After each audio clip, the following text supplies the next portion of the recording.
Hello, friends, and welcome to Virtual Strangers 47. I'm your host, Wes. With me, as always, my good friend, Roots. Roots, Sunday. What's going on I here? don't know, man. I'm confused. I thought it was Saturday night, and all of a sudden it was Sunday morning, and I thought, what the fuck's going on here? And then I remembered that we moved. We moved to a different time, and I hope all the UK people are happy because I'm happy to actually get to hang out with you in the live chat for once. So Yeah, it's leap year, man. It's got everything all out of whack. Monday show happens on Tuesday. Saturday show comes on Sunday. It's cats and dogs living in harmony. it's chaos. Mass hysteria. It's chaos, man. Now, for those of you confused why you didn't get your favorite show in the world last night and why is it happening on Sunday afternoon, morning, whenever, uh, once again, my work schedule has changed and we're going to roll with it, right, Yeah, Roots? that's what we do. We roll with it, and everything happens for a reason. And now, like I said, now the Sunday show that we're doing will get to include a lot of the people from the UK, and that means Reckoner VR. We're going to see you. We expect to see you every Sunday now, because we're now in the morning. So, or I guess your evenings. So, Right. So, yeah, we moved to Saturday evenings because my work schedule had changed and now it has changed back. So we are once again back to our old home early on Sunday. Virtual strangers, permanent change, permanent quotes, permanent, permanent for permanent now. home for the Virtual Strangers channel, at least for now. So tune in at 12 p.m. Eastern time, Sunday, every Sunday going forward until my job changes again. Yeah. Well, hopefully it'll be a while before that happens, but if it does, then we'll change with it. Look at that trash floating in that. That's just so sad, man. I shouldn't see trash floating in the river. I think that was Yeah, trash. people wonder why half the world's getting sick. Yeah, that's right. Yeah. Anyway, Roots, I'm excited. We've got a great show lined up this week. I really like the show that we have. A lot of cool stuff happening in VR this week. But first, before we move on, you want to give away some games? Yeah, let's give away some games, man. Let's let them get free diving. Excited for them. Yeah, so those of you who haven't been keeping up with the channel, this past week on the Monday show, this past Tuesday on the Monday show, we announced the news that Freediver Triton Down, the extended cut, had been released for Oculus Quest and PlayStation VR. Our good friends at Archiact were kind enough to give us some keys to give away to our community, to you guys. And so we held a giveaway, and we have yet to announce the winners until now. We're going to go ahead and announce those winners right now. So we had 3 of each platform. So we had 3 Quest keys to give away. We had 3 PSVR keys to give away. We've already given away 1 of each. So our first Quest winner was Airman. He already received his key this last week. Be sure to, Airman, if you're watching this, to leave a comment down below. Let us know how you're liking the game. The PSVR winner was Sutrabla. And we've been talking to Sutrabla over the past few days on our Discord. He lives in the EU. And as many of you may know, the Freediver Extended Cut has been delayed in the EU just for a few days at the time of this recording anyway. It may be out by the time you watch this. But we haven't got that key yet for him, but it's coming. And as soon as it gets released in the EU, we're going to get Sutrabla his key. Anyway, with that said, our Quest winners. We have 2 more. First of all, we have Andrew Kiros. And forgive me if I'm mispronouncing your last name, Andrew. Andrew Kiros, congratulations. You now own Freediver Extended Cut on Oculus Quest. We also have Durbin Brown. Durbin Brown is the 3rd and final winner of Freediver Extended Cut on Oculus Quest. So congratulations, Andrew Kiros, Durbin Brown, and Airman. It's an awesome game. I know you're going to love it. We will reply to your original comment on the Monday show video. And the easiest way for you guys to get a hold of us if you want to claim it is to go down into our description, click the Discord invitation there, and we're on Discord all the time. But if you want to get a back and forth going through YouTube, we can connect that way as well. Easy to find, Ruuts and I. Yeah. And that goes for you PSVR winners as well. Let's announce those, Ruuts. We have first, as we just said, Sutrabla won the EU code. We have 2 North America codes. The first of which is going to Sandy. How would you pronounce that, Ruuts? Strachan? Yeah, I think so. I don't have it in front of me. Strachan. You know who you are, Sandy. You've been waiting for this, and you're getting your key very soon. We're excited for you. Congratulations, Sandy Strachan, on winning a great game. The third and final winner is Vitor Hugo Silva. And Vitor Hugo Silva, congratulations. You are the third and final PSVR winner for Freediver Extended Cut. So I want to go ahead and thank everyone who entered. The response was just overwhelming, wasn't it, Rich? Yeah, I was not expecting that many people to respond. I wasn't expecting that many people to just drop the fact that I want a key and not respond what platform, even though we begged them. There are a couple people in there, and probably if you go back and look at your comment and you realize, oh, fuck, man, I forgot to say if it was Quest or PlayStation VR, you weren't included. You didn't get a number. You know, if you didn't get a number, you didn't get included. We begged, but yeah, there was a good response. So, but yeah, let me ask you this, Wes. That Hugo Silva, does that, when I read that name, I almost thought he was a UFC fighter. It sounds like a UFC fighter's name, right? It just would be perfect, man. You should be fighting UFC just because your name is cool. But, yeah, because you think of Vitor Belfort. I thought the same thing when I saw it. The only other Vitor I've ever seen is Vitor Belfort and Vitor Miranda, both of which are UFC fighters from Brazil. And then we all know that there's about 1 billion UFC fighters named Silva. Mm-hmm. So, yeah, Vitor Silva sounds like a badass. Yeah, would you be surprised if he commented and said, actually, I do dabble in the UFC a little bit? I would not be surprised in the least. Me neither. Anyway, congrats to all our winners. Thanks to all of the participants, all the new people who subscribe to our channel. And by the way, if you're new to our channel and you haven't subscribed yet, please consider doing so. It helps us to grow and bring you the very best in VR content. Yep. And again, of course, we'd like to thank our friends at Archiact for sponsoring this giveaway and sponsoring the Monday show last week. You guys are always so cool to us, and we can't thank you enough. Yeah, not only that, but thanks for making such an awesome game. You know, a game that I know, right? has mechanics that I just want to go swimming right now thinking about it.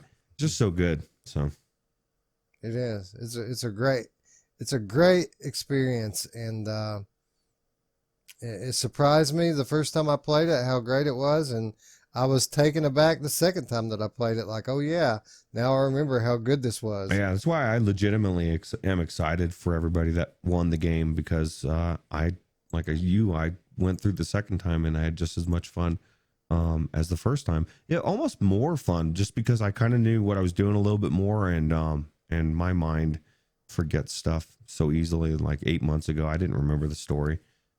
I blame Colorado for that, but that's a different story. Oh. Yeah, that's a different talk for a different day.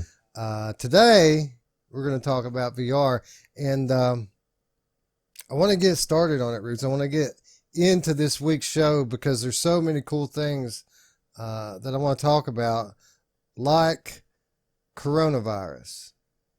No, I'm just kidding. We're not going to talk about coronavirus again this week. No. I think we've kind of beat that one to death by now, haven't we? Yeah, Ruuts? there's not any new news. I mean, the whole thing was just to let people know, hey, this is going on, just because people weren't aware, still aren't aware that there's a shortage. But yeah, no, it's old news, and now we're going to talk VR games. Well, I mean, there kind of is new news when you consider that F8 was canceled, so the Facebook the big Facebook thing in April that they announced or released Quest during last year, not taking place this year. Crazy. Epic Games has pulled out from the GDC, as has Microsoft and Unity. But we're not going to talk about that. Yeah, what is going on here? Let's not talk about that, but that's crazy. Yeah, I kind of feel like everybody knows at this point that the coronavirus is wreaking havoc on every and all business in the world right now. So let's talk about something positive. Let's talk about some good commerce. Let's talk about Facebook's most recent acquisition, Ruuts. It was only a few months ago when we were on the VR game rankings channel that he asked us, Facebook had just bought Beat Games. And Anthony asked us, who do you think would be a good next acquisition for Facebook? And what did you say, Ruuts? Sanzaru, hands down. Just because exactly what they've been saying is that they spent so much time helping them develop this company, and every single game they've put out has gotten better, right? And then when Asgard's Wrath was just so amazing, it was like, we got to pick these fuckers up, man. Or somebody else is going to do it, right? And I guarantee having Stormland, having Insomniac snatched out from underneath them from Sony probably woke them up, right? Because I guarantee that wasn't their plan to let that go to Sony. So... Well, that's kind of the thing, right? When it comes to Insomniac, you have a larger game company that's known for making all sorts of great flat games. But when it comes to Insomniac VR games, they've all been Oculus exclusive. They've all been funded by Oculus. So here we have this team at Insomniac getting better and better and better at making VR games, and they're learning largely because they're being funded by Facebook. And so all this investment from Facebook into making Insomniac into this great VR game developer. And then what happens? Sony takes advantage, snatches them up. So basically what has happened is Facebook has trained a Sony studio how to be a great AAA VR game developer. Yeah, and they weren't going to let that happen again. So I think they've snatched Sanzaru up, and I don't blame them. It was a good move. Yeah. So we've got Sanzaru here. Largely the same story with Sanzaru. They've made some other flat games, but when it comes to VR, it's always been Facebook-funded Oculus exclusives. And there's more than you know of. They did a game called Ripcoil back in 2016. This was a launch game. That came with the original Oculus. I think this game was out even before touch controllers came out. They did the VR Sports Challenge, which I've never actually tried the VR Sports Challenge, but I've heard good things about it. Have you tried the VR Sports Challenge? No, and it's so weird that that I haven't, because Anthony raves about this game, right? And because he doesn't rave about every game, when he raves about something, I really pay attention, because he does have his pulse on what's good and what's not. And so I'm surprised as I'm watching this trailer that I haven't I guess the reason why I haven't is that I want the full game. I don't want like little bits of every sport. But this is actually, from what I've heard, is one of the best sports things you can do in VR. So yeah, actually it looks pretty cool. I haven't really ever given it much thought, but just knowing that it's from Sanzaru, I imagine that it probably plays pretty well. Yeah, I heard the basketball is one of the best parts, if I remember correctly. But I don't know. I want to play it, actually. Now that I'm watching it, I think I'm going to check it out. So yeah, well, cool. And then, of course, they brought us in 2018 Marvel Powers United VR. A lot of debate around this game, Ruuts, but there's one thing that's not debatable with it. The production values in this game are absolutely amazing. Yeah, if they would have just added a story to this, or like we've said before, if they would have just gone the route of the intro instead of making it more of a wave shooter type of thing, this game would have been phenomenal. And the only reason why it wasn't is Oculus actually kind of tied their hands on it because they wanted a specific type of game, and they kind of fucked Sanzaru, and Sanzaru still came out and nailed the next one out of the park, right? Well, the next one is the game that has defined the second generation of VR software, and I'm talking about Asgard's Wrath. When this game dropped, it presented a new level for quality, a new standard for which all other VR games to be held against, and the standard stands to this day. I mean, I'm not saying that this is my favorite game, obviously. With Saints and Sinners is my favorite right now, but if I have if someone were to come and ask me what's the best VR has to offer, I'd have to say Asgard's Wrath, right? Yeah, and this is one of the only few games that I could tell you hands down that probably 95% of people that go into it are going to be blown away. New, old, whatever, and you can't say that for every game. There's so many games out there that you would think, oh, this is a must play for people, and then they get in there and they're like, eh. You know, like even Lone Echo, amazing story, but it's not universally received now like it used to be. Whereas Asgard's Wrath is it's common sense to everybody that it's just a phenomenal game in every way. Graphically, you know, audio, gameplay, mechanics, reasons to go back in. You know, there's just you get to make Sharky and do a fist bump. Like, who doesn't want to fist bump a shark, you know? So that's just me anyway. So yeah, it makes perfect sense. We just ran down the list. This is all stuff that was funded by Facebook, and you can see the improvement from game to game, year to year. You can see Sanzaru honing their skills as a VR game developer, and with it culminating with Asgard's Wrath, which is the pinnacle in VR gaming right now. And I got to imagine after Sony snatched up Insomniac, Facebook started negotiating immediately with Sanzaru, because man, what a coup would it be if Sony or Microsoft or anybody had gotten away with Sanzaru. Yeah, it would have been horrible. Now, I would submit that Insomniac was worse to lose, only because of their flat game pedigree, like the Spider-Man. Man, when they start bringing that shit into VR, forget about it. You take the newest Spider-Man, you bring that into VR, and it just fucking blows up. So I wouldn't be incredibly surprised if that didn't happen within the next year to 2 years. Yeah, because we're gonna have the hardware to support it, first of all, and now of course, they work for Sony now, so if Sony wants to really support their next generation VR hardware, something like that would be the way to go. And we already know that Sony's got the drive, they've got the vision. And in my opinion, when it comes to companies that are invested in VR, they're number one. They really have, from the beginning, have seen VR for what it is, and that's why a lot of other companies are trailing behind as far as amount of content. Although their hardware is what's holding them back right now. So here we are again, Ruuts. Facebook, as they've done so many times over the years, putting their money where their mouth is and acquiring another, highly talented, well-respected VR house in the world. Interesting to note that they're basically saying the same thing about Sanzaru that they said about Beat Games, that the studio is going to continue to operate as it has.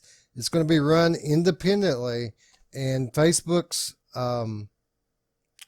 involvement is going to be sheerly monetary. That everyone at Sanzaru is pretty much going to be left in place and left alone to develop as they see fit, which I thought was a good thing when it came to Beat Games, and I think even more so when it comes to Sanzaru. If it's not broke, don't fix it, right? Yeah, although I do question whether that will be 100% the case, just because we saw how much influence they had on Marvel Powers United, and they weren't underneath their thumb then, and they still fucked the game up, you know, by making them do it a certain way.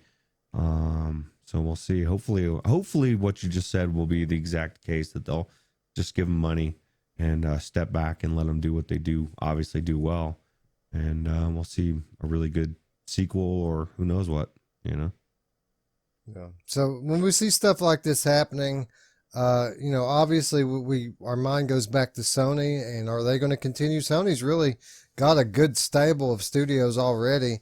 I'm curious to see if they're going to, you know, try to answer some of this stuff that Facebook's doing.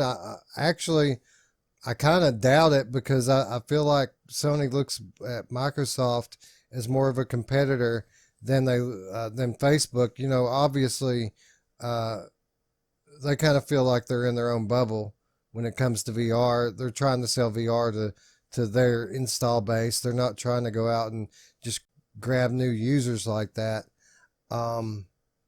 But, you know, Sony aside, you kind of wonder if Facebook is going to keep going with these acquisitions. They've got a few good studios under their wing now.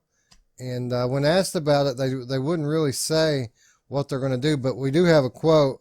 We're exploring many ways to accelerate VR. And 2020 is going to be an incredible year for VR game launches and announcements.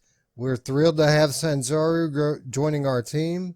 This is just one of the many amazing VR announcements that we have in store this year. So if you take that at face value, Ruuts, it seems like they're just getting started. Yeah. Hardware. We're getting some hardware. That's what I hear people all the time. They're like, I don't know if I should buy the Quest because I'm looking for the sequel. Thinking, fuck, man, that thing's not even been out a year, dude. Like, you know, they're not just rolling these things out every week, you know.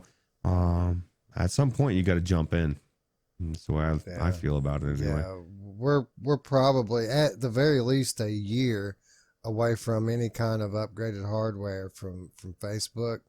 You know, most likely 2 years at the least. But I mean, it's not happening this year, man. No way. Especially with, I don't think they're even if they had the headset, could they make it? That's the question. Do they have the parts? I think last year was a hardware year. I think this year is going to be a software year. Oh, they just said it, right? I think that the games this year are just going to be as incredible as they were last year. I think that this year is just going to put the VR library on another level. Yeah, well, just think about Alex. You got the undercover? What's that? I always forget that stupid canoe one with the sniping. Oh yeah, now that you're asking me about it, yeah, the covert ops. Yeah. So, and there's just so many. Medal of Honor. There's so many good titles coming out that we know about, and then the ones that just keep dropping out of nowhere. It's an exciting time. Yeah, we did two lists of 10 highly anticipated upcoming releases. And since we dropped those videos like a month ago, I think we could do another list of 10 on just the announcements since then, right? Yeah, let's do it. Oh. Yeah, it's gonna be a great year for VR games. Yeah, I'm excited. And you know, what a great year to stay home and not go out in public, right? I'll just play these games and you can keep your coronavirus away from me. And I'll talk to you in VR chat. You know, don't come near me. So. Yeah, you know, that just another example of how Phil Spencer, the head of Xbox, is out of touch. He said VR is too isolating, and that he thinks of gaming as more of a community event, and that's just the opposite of what the public needs. We need more isolation rooms. Yeah, you keep your coronavirus away from me, and like I said, we can hang out in alt space. We can rec room it up, and I can even fist bump you there and not even get sick. So that's good. Yeah, this communal philosophy from the head of Xbox, some might say would play right in to the agenda of the Microsoft owner and CEO Bill Gates. Yeah, Yeah, that bastard. Anyway, we're not going to go down that road. We're going to talk about, like we said, the software. It's going to be quite a year for software, and we keep seeing signs left and right that VR has turned a new leaf. That people interest is at an all-time high, and some more evidence to this effect this past week when we learned that the Humble VR bundle that we advertised, I think last week on our show, has already generated over $1 million in sales. And that may not seem like a lot, but when you consider the fact that these bundles are going at an average of $14 a piece, Ruuts, $1 million is a lot of sales. That's great. That's a lot, actually. And I understand it because reading the Reddits like I do, man, that week that it first came out, not only it was just everybody's, I've got these keys, I'm giving them away. I want to trade. I want to trade Space Pirate. What did he say? Somebody said they wanted to trade Gorn or Space Pirate Trainer for Beat Saber. And they started listing the most ridiculous trades ever, and you're like, that ain't happening, dude. I don't know what you're smoking. But no, man, what a great deal, dude. For $15 you're getting a whole slew of games, man. Yeah, I gotta say, this is probably, and I've seen some great deals since I started VR gaming, but I gotta say, this is probably the best deal monetarily that I've seen, period. I can't think of one better, can you? No, and how salty did it make you a little bit? I was like, fuck, man, I see this amazing deal and I own every game already. This does shit for me. Although I did pick up a package to give away, but at some point I just I want some games I don't have, Wes, and it's my own fault. I've created this conundrum. I already own too many games. I need some games to buy. Well, see, I'm kind of torn when it comes to it because I picked one up to give away as well. But these are all games that I don't own, or most of them I don't own on PC. Like I own a lot of them on PlayStation VR, but I have access to them like through sharing. So I pretty much do. I can play them whenever I want. So I don't need to buy these games. But they're so cheap, Ruuts. Yeah, it's like and they're there. It's like, fuck, man, I could own it for $15. I got all these games, and there are games on there I've never tried. Like, I don't know what Cosmic Trip is, but it looks pretty cool, actually. Looks like something Electronic. Yeah, it just looks weird, right? And obviously I own Moss. I own every game except for the dollar ones. And so I did almost consider keeping those ones because nobody wants those shitty ass dollar games. Just keep them, Ruuts. So now I've got Moss on my PlayStation VR. I've got Super Hot on my PlayStation VR. I've also got Super Hot on Viveport. Let's see what else. Budget Cuts I don't own, but I've got access to your Steam library. I can play it on there. Space Pirate Trainer, same thing. I can play it. Gorn, same thing. I can play it on Steam if I want to. And those other two I haven't played yet. So I'm like you. The dollar ones are the only ones that I really don't have access to. Yeah, I don't know about the Smashbox Arena. I mean, people say it's good. It just looks weird to me. But the other one actually legitimately was, as I was watching Cosmic Trip, I thought, wow, this looks pretty trippy. This looks like it could be pretty fun. And for $1, man. But this sale's still going. Don't listen to the lie of this this video. There is not 12 days left. Whenever it was made, was 12 days, but it's almost over, right? Yeah, 3 days. It's Wednesday's the last day for it. Like Wednesday at like noon or something. So early Wednesday, this sale's going to be off. Be sure you get in on it. More than 70,000 bundle purchases up to this point. Crazy. And at the point that you're seeing that was a few days ago. There's probably even more now. 3 tiers, of course. The first tier being $1, including Smashbox Arena and Cosmic Trip. $14.28 will add Gorn, Budget Cuts, and Space Pirate Trainer. And then Ruuts, for an amazing 72 more cents, will get you Moss and Super Hot. Yeah, which are the best ones on there. That's just crazy, man. You'd almost think, there'd be a little bit of difference between them, between 75 cents. But I don't know, man. I like Humble Bundle because they're doing it for charity, and all these developers obviously went in and giving people a good chance to get games, and it's a great package for people coming into VR. If you've never, even if you got the Quest and you got the Link, you got all these games to play. It's amazing. Yeah, great games and a great value. And yeah, I might pick up another one, Roots, just to be honest, because it is for charity, and these are games that aren't technically in my library. So yeah, why not? I already bought one to give away. I might just go ahead and buy another one to keep. Yeah, and if you don't know, like Wes and I, we're always looking for, we're always thinking ahead. So when I saw this thing, my first instinct was I need to pick this up because I want to give away the keys on an episode at some point, and we're always looking for ways to give back to you, the community, because you're awesome. You guys are always there, and you don't make me cry, so that makes me happy. So. Yeah. So yeah, we do appreciate you guys, and that's exactly true. Well said, Roots.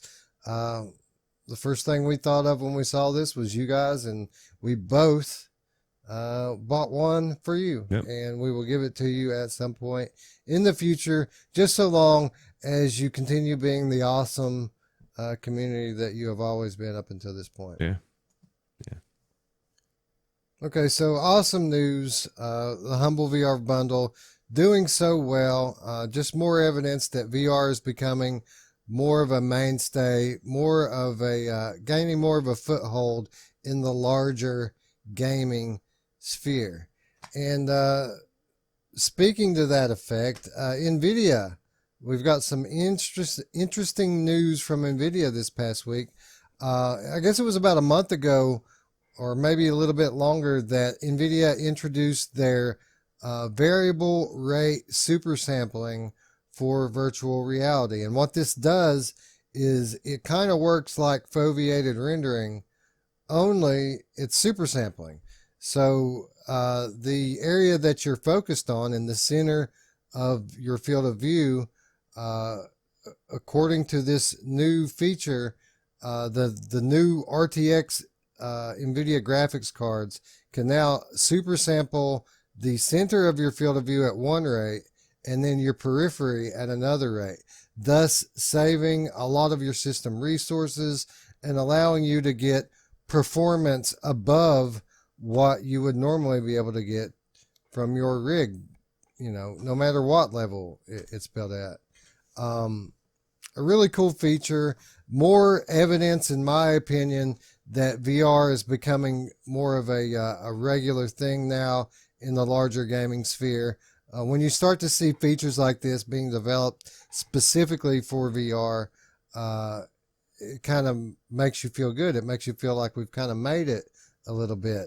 But this past week, Nvidia has expanded its VR, its variable rate super sampling to include 5 new VR titles. Those being VR Chat, Budget Cuts 2, The Walking Dead Saints and Sinners, Doctor Who, and Poker Stars VR. Roots, I don't have an RTX card. I never really wanted one. I mean, I did, but with the high price tag and the fact that I already have a 1080 Ti, I never really felt like I needed an RTX card. But now, as I start to see this list being expanded and start to think about the potential of this new feature, I'm kind of getting jealous of you, man. How's it been? Have you been able to check it out anymore? Have you been able to check out any of these new games and really try out the VRSS? Not the new ones. What I need to do is I need to go back into it and I need to make sure everything's adjusted. I think when I went into it before, it was super sampling and it was doing I don't know, man. Like I went into Boneworks the other day and I I just went to look at my super sampling in general, and it was like at 300%. I don't know, it was fucking way up there, and I was like, what the hell? So I lowered it down, and then I mean, he was already running good, but it ran really phenomenally well.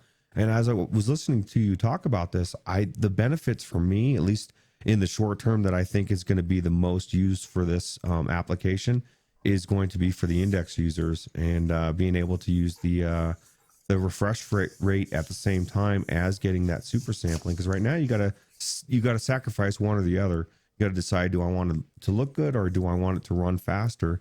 And I think by using this, you could get both. And supposedly it makes it look even sharper than what you would normally make it, because it's only hitting that one part. And in some sense, if you think about it, it actually might increase immersion, because like my eyes aren't seeing everything clear at the same time. I'm seeing shit out of the corner of my eyes. I'm seeing stuff over there that's blurry, and stuff that, as I'm focusing on my TV, everything else blurs out, right? That's what our eyes normally do. So I think that might actually could potentially add to the immersion, but I don't know. I'd have to test it out. But I do want to go in with Walking Dead and see what it's all about. You know, I don't have the index to check out the refresh rate, but I think this technology is exciting, and when it's combined with eye tracking, forget it. Like everything's on, right? So Yeah, you can start to see the foundation of what the future generations of VR is going to be in the technologies that are rolling out today. And it's an exciting prospect to think about. What happens when they combine this technology with, like you said, the eye tracking and the dynamic foveated rendering? You're going to be able to get high level visual fidelity without having to have the highest spec computer. I can easily see today's top of the line gaming PC being viable 5 years from now to run top of the line VR games. And you've never really been able to say that before, because we've never really had features like this that are designed around optimization, right? Before VR, it was all about beefier hardware. But now VR is so demanding, we're starting to see that the hardware companies are being forced to turn their eyes and their minds toward optimization. And you're starting to see innovations like this, and I'm really excited to see where it ends up.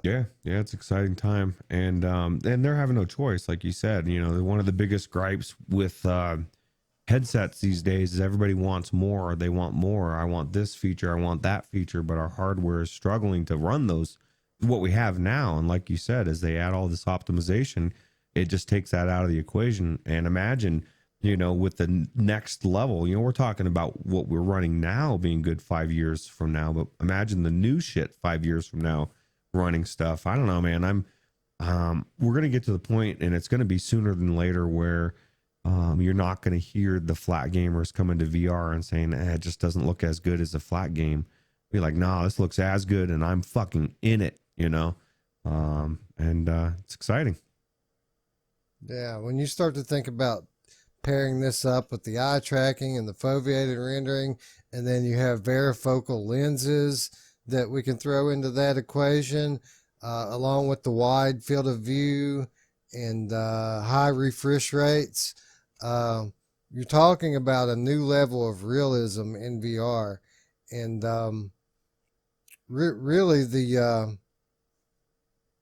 varifocal lenses by themselves was enough to really get me excited. And you know, the wide field of view has always been number one on my list for what I want my next headset to have. And people always argue that the hardware is not there yet to really push wide field of view. Well, when you start to see features like this and the eye tracking, you start to see a path that's going to get us to the place where we can run these wide field of views in the not so distant future. Right, I can see it a year down the line from now being able to run some of these wider field of views, right? That's all it needs is the eye tracking. You know, once they can focus on know where you're looking and focus everything there, then you can let 50% of the wide FOV be blurry or whatever needs to be, and it won't. Not it. Like I said, I don't think people realize that when they do that, when they make that step, it's gonna feel more natural than it is now. Our eyes see blur. We just don't notice it in VR. But we're used to seeing a blur, and once that comes into it, it's kind of like all those little nitpicky things, just little things, trash on the floor, whatever. Whenever the AI comes into the equation and starts putting in the little details that we're used to seeing in everyday life, that alone will also bring more immersion. So I don't know, I get excited as I think about where we're headed. So as long as the coronavirus just stays the fuck out of it and goes away, I think we're good. So yeah, I think we are too. I think that every time I read one of these articles, I get excited because it seems like you forget how close we are actually to that next level hardware and that next level of optimization. It makes me excited not only for the future of PC VR, but it makes me excited for the next generation of console VR, which I feel like is closer in time frame than anything else. I think the console is going to be the next step. I think this year is going to be the year of software on PC, and I think next year is going to be the rebound for console. So just excitement all the way around. But back to this variable rate super sampling, we've kind of speculated when we first heard about it, the way it's only worked for certain games and it doesn't work for other games. We kind of speculated that it may be something that developers have to develop for. Well, I found out when reading up on this article here that that's not the case at all, actually. That any game that let's see here. Any game that works, that's based on DirectX 11 or those with forward renderers that support MSAA, any of those games this could potentially work with, but Nvidia has it locked down right now so that they're only enabling it for games that they've tested. So that's the only reason why the game list is so exclusive. It's kind of an experimental feature, and they're only releasing it for games as they play them and test them out. And that's what the list is. It's actually a tested and verified list. how big is it that when you see that Nvidia GeForce Experience upgrade one, I guess you see it too, but you just can't utilize it, but that it's including VR stuff, like you said, just to have specific VR stuff for a blanket Nvidia thing across the board, because you see all this shit all the time, and it's like I don't play that game. It's a flat game. I don't care what the fuck that does.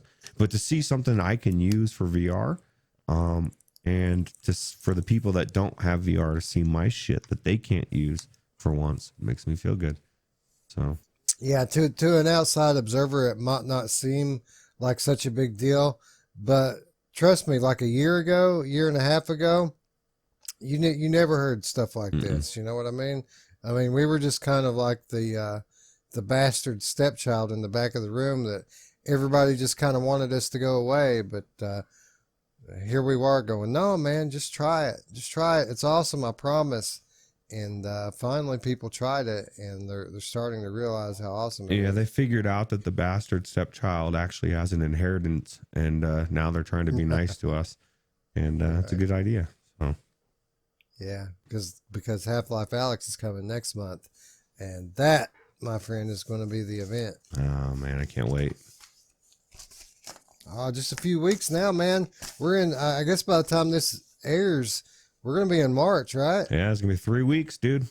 3 weeks, and dude, what a week that is! Not even just Alyx. I mean, that week is now becoming stacked with VR releases. I know, isn't that crazy? You'd think everybody would be ducking and diving and juking and jiving to get away from them. But there was one that I saw today that we were talking about, which will come up, that's having a dual release as far as Quest and the Rift, and the Rift is delayed closer to Alex.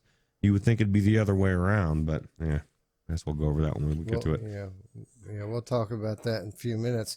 Right now, what I want to talk about, you mentioned Oculus Quest. I want to talk about a feature for Oculus Quest. I want to talk about virtual desktop for Oculus Quest. As many of you know, especially the ones of you out there that have an Oculus Quest, you know, a lot of people talk about the Oculus Link cable and how it allows you to play PC VR games on the Oculus Quest just by plugging a cable from the Quest into the PC. But we've been able to do this for a while through the use of virtual desktop. Only with virtual desktop, it's wireless. So you don't even need to purchase the cable. All you need to do is purchase for $20 a copy of virtual desktop, and then you've got to be able to learn how to sideload onto your Oculus Quest, and then go get the modded version of virtual desktop from SideQuest. And if you know how to follow the steps, you can stream PC VR games directly to your headset. And the way it's always worked before, Ruuts, is it's just Steam VR. It's the only thing that would work with it. If you wanted to play an Oculus game, this was the weird thing. Even though you have an Oculus headset and it's an Oculus game, you actually had to install Revive to play it.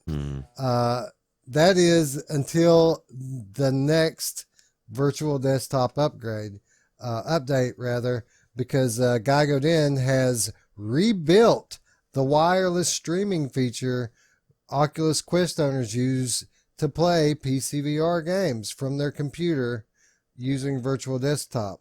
The new update adds the ability to stream native Oculus Rift games without needing Revive or Steam VR. He's also adding a Games tab in the VR menu to launch Oculus and Steam games, as well as improved tracking smoothness and latency. This feature now is in public beta, Ruuts, but it's coming. And this is the thing about Oculus Quest that's one of the coolest, if not the coolest thing, is just what the modding community and just the larger side loading community is doing with the device. There's something new like this every day, and I think it's a wonderful thing. Yeah, I think the creator of virtual desktop is a genius, and like even before when it was just on PC, it was really good and really amazing.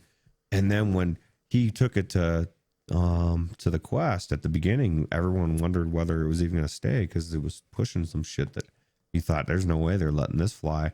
But so much has been done with it, man. Like, and that's one of the things that I didn't even know until recently because I don't have a Quest. But you know, people asking, can I string games to my Quest without a cord? And I'm like thinking, no. People are like, oh yeah, virtual desktop. You know, that's just amazing, man. And who doesn't want to play Fortnite in VR? Well, I don't, but you know, kids probably do. But I don't know. I think it's cool. I think it's exciting.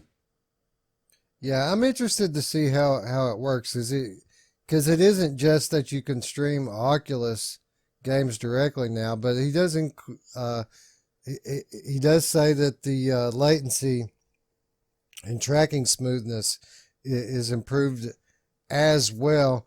So I'm really interested to try this out. Honestly, I checked it out 2 days ago. I just before I even read about this or knew it was coming. You know, I told you already. I've been playing around with my Quest a lot more this last week or two, and that's what I did the most recently was get in and check out how the virtual desktop has progressed since the last time I tried it. You know, the first time I tried it with Trevor Saves the Universe on Steam VR, and my impressions then were that the latency and tracking smoothness were sufficient to play a game like that. It didn't really bother me. It would hitch every now and then, but it wasn't really bad enough to bother me. What really bothered me then was the visual fidelity. I didn't feel like it was good enough. It looked like CV1 Oculus is what it looked like. And I mean, while that's not bad, it's certainly not good enough to make me put my Rift S down and pick up my Quest, right? What I found interesting is when I tried it this past week, it was just the opposite. Like the tracking smoothness and latency wasn't as good as it was the first time.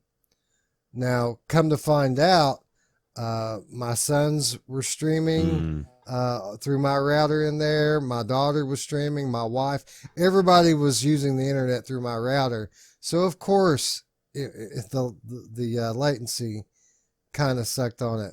What really surprised me on it though was the improvement in the visuals from the first time I tried it. Ruuts, it looked awesome. The colors from that OLED screen were so deep and the blacks were black, and I was thoroughly impressed, so much so that I pretty much decided right then and there that I need to get an Oculus Link cable because I played Layers of Fear, which is a darker game, and I mean, if the latency hadn't been there, I gotta say it looked better, I think, than it even looked when I played on my Rift S. So maybe when you get that cable, you'll start seeing a lot of the games like that. The darker games will look better, right? Right. Well, that's the hope, because it's a higher resolution display than the Rift S. Plus, it's an OLED, so that's what OLED's known for. That's the strength of an OLED, is deeper colors, darker blacks. And I didn't see it the first time I tried Virtual Desktop. This last time I did. And that just makes me excited when I read an article like this that says that the latency is even being further improved. And I got to think, Ruuts, that if I'm able to bypass Steam VR, I'd think that it would run better just based on that, because in my experience, the Oculus application, games run better in that than they run in Steam VR. Or at least they have, at least it seems that way to me. No, they do. The SDK does seem to run better as well. Now you're making me want to see these colors and stuff, man. I need to get myself, I was just checking to see that, refreshing my Best Buy page to see if there's a Quest in there. I don't want one, but I got to get it. No, I do want one, but I need to get it. So I need to see these blacks. Well, yeah, you kind of forget. Well, after you get now, let me be clear, because I can feel the hatred bubbling up through the faces of all the PCVR Nazis out there. I prefer the LCD screen overall. The crispness and clarity that's provided in the second generation headsets from those LCD screens, that is the preferable thing to me. Those have been the best looking overall displays that I've seen. But when you're playing a darker game, like the horror games that I love, the colors, the darker colors appear washed out. If you don't see it, then you're willfully blind to it. And when you look at it through an OLED screen, you can see the difference immediately. And for 75% of games, as far as visuals go, I would prefer the LCD screen. But my favorite games, the horror games, they're more well suited for OLED. So I like the idea that I could have both. I'm just not quite there yet. The performance on the Quest is not quite there. But with the Link, what do you think about Walking Deading it up in the Quest, man? Just talking about darker games. Yeah, they got that slider for the brightness, but that doesn't bring the dark colors back, right? So Right. So what I think is, I think I'm going to order a generic link cable this week. You can get the generic ones for about $20, and I think that's what I'm going to do. What about the real one for $60 more? So I don't know if Well, I don't know if there's a difference, but in my mind, there's gonna be. So I just couldn't get the $20 one, and I'd probably be wasting my money. But I've that's what I thought until I watched reviews, and pretty much everyone says the same thing when it comes to the comparison reviews. What you're paying, they recommend if you can afford it to get the more expensive one, but it's because of build quality. Right. Like that, they say that the actual performance inside the headset is no different. Yeah, but see, that's one of the things that goes out on my heads or goes out on headsets. The first is your cord, so I would think you'd want the build quality to be good, unless you're not going to use it that much. Well, I mean, if I just had money to throw around, then sure, I would. I would go lay down $100 to buy a cord. But if it comes down to that, then I'm just not going to be able to get one because so you might as well I can't afford to go. Right. Yeah. Well, you can, but I believe that, life is full of sacrifices, but it's like, do you really want to sacrifice for that cable? Well, that's true. If I wanted to forego my PlayStation 5 here at the end of the year that I'm saving up for, or some of the other things that I want, sure, I could get that more expensive. Just make cable. your kid, just don't let them eat lunch for like a month. They won't die. Right. No, just kidding. How horrible, right? Roots is a fucking horrible person. But no, I think your cable will be good. Yeah. Well, I mean, that's what people say, is that if you get the right one, that it's indistinguishable as far as performance goes. What people like about the official one is just the feel of it. Basically, it's a heavier cable. It feels like it's sturdier. It's got that nice soft rubber on it, like all of Oculus cables have. It'll probably last longer, but with the realism that you're only going to use it for like a handful of games every now and then, it really would be wasted on you, I think. So exactly. I'm not going to use it every day. I'm not going to use it every week probably, but I think it is something that I want now. And I was convinced of this by Virtual Desktop. So I'm actually really excited. I hope that this update gets out of beta soon because I want to try it. I really want to see. I'm going to make everybody get off the stupid router and let me have it to myself for a little while and see how good this thing can actually be now. Yeah, I want to try it too, Wes, but I have to be able to get it. It's not there yet. So, I read when I was in there the other day, checking it out, I went onto the Oculus store and read through some of the Virtual Desktop reviews. And the top review was a guy saying, "Stop lying to the people, Oculus. The quality is actually better on Virtual Desktop than it is on Link." And I don't believe that for a second, but because I've tried it, it's not it's not all that. But I find it interesting that anybody would even say that. No, let me ask you this: why do you think Oculus is lying about that? No, I'm just kidding. What a weird thing to think. I don't know, man. Everything is a conspiracy. Everybody's lying to us about everything. There's a lot of lies going out there, but that doesn't seem like one that would make sense to me.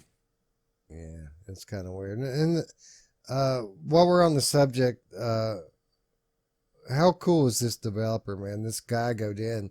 So he develops this PC streaming functionality for Virtual Desktop. Oculus says, "Nuh-uh, buddy, not on our store." And he says, "Okay, fine. I'll take it to SideQuest." So he continues to develop for it, even after Oculus makes him stop. He's still selling the Oculus version of it. You have to buy it from the Oculus store to be able to install the SideQuest version. So it's like not that he's giving it away. He's still selling his thing through Oculus, but he's still developing for it. And when the link cable came out and people had an official option that worked well, I really expected him to quit developing for this streaming feature. But I mean, here it is. He's still working on it, right? Yeah, no, see, I was the exact opposite. I knew he was going to do this because I can't remember what it was. I don't know if it was just in the normal PC version or something. Something happened, something changed, and I thought the same thing. It might have even been the Quest coming out or whatever, and he just adapted and changed it and made it better. And so that's what I think this dev really has got his shit together, and like you said, you know, he's not just giving up. He's going to say, okay, you know, that's great, the cable's good, but there's still people still want to be wireless, so I'm still going to make this work. And sounds like he's, I don't know, dude, just like the Quest, he's working modern day magic. I don't know what's going on in that fucking thing, but somehow they're pulling shit out of their ass and making things phenomenal, so I'll take it. Yeah, and how talented is he, man? He's got native Oculus streaming on it now. I mean, that's crazy, dude. And what's really crazy is that, like, I've been refreshing myself on how to do all this side load and all these tricks with my Quest, because it's been a couple months since I played with any of it, and I didn't really remember how to do any of it. So I've been watching like tutorials to refresh myself, and then going in and doing it so that I can hopefully remember this time.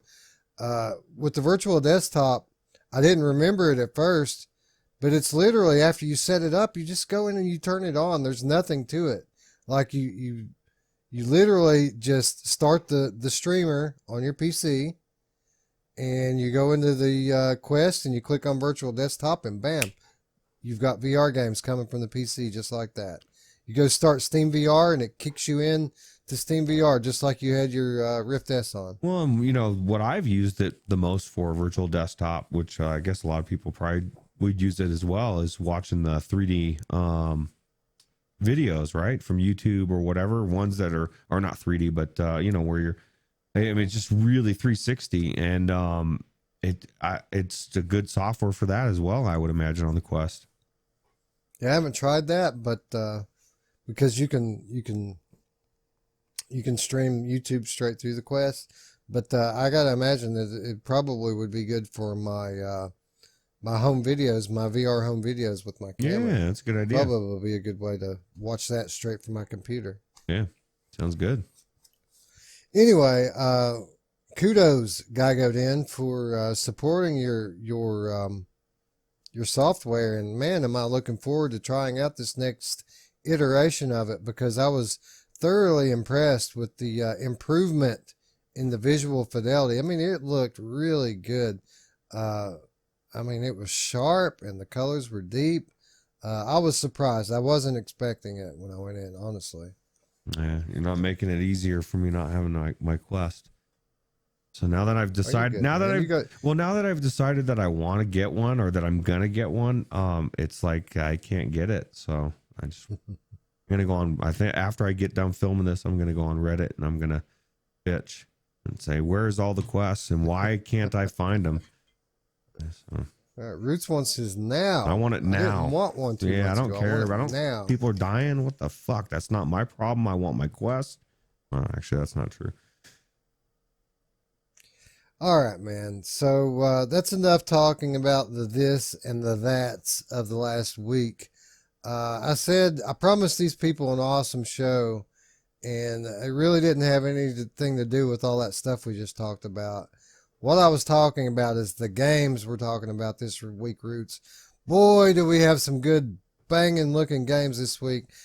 Starting with Lies Beneath. You know, everyone knows I love evil games, right?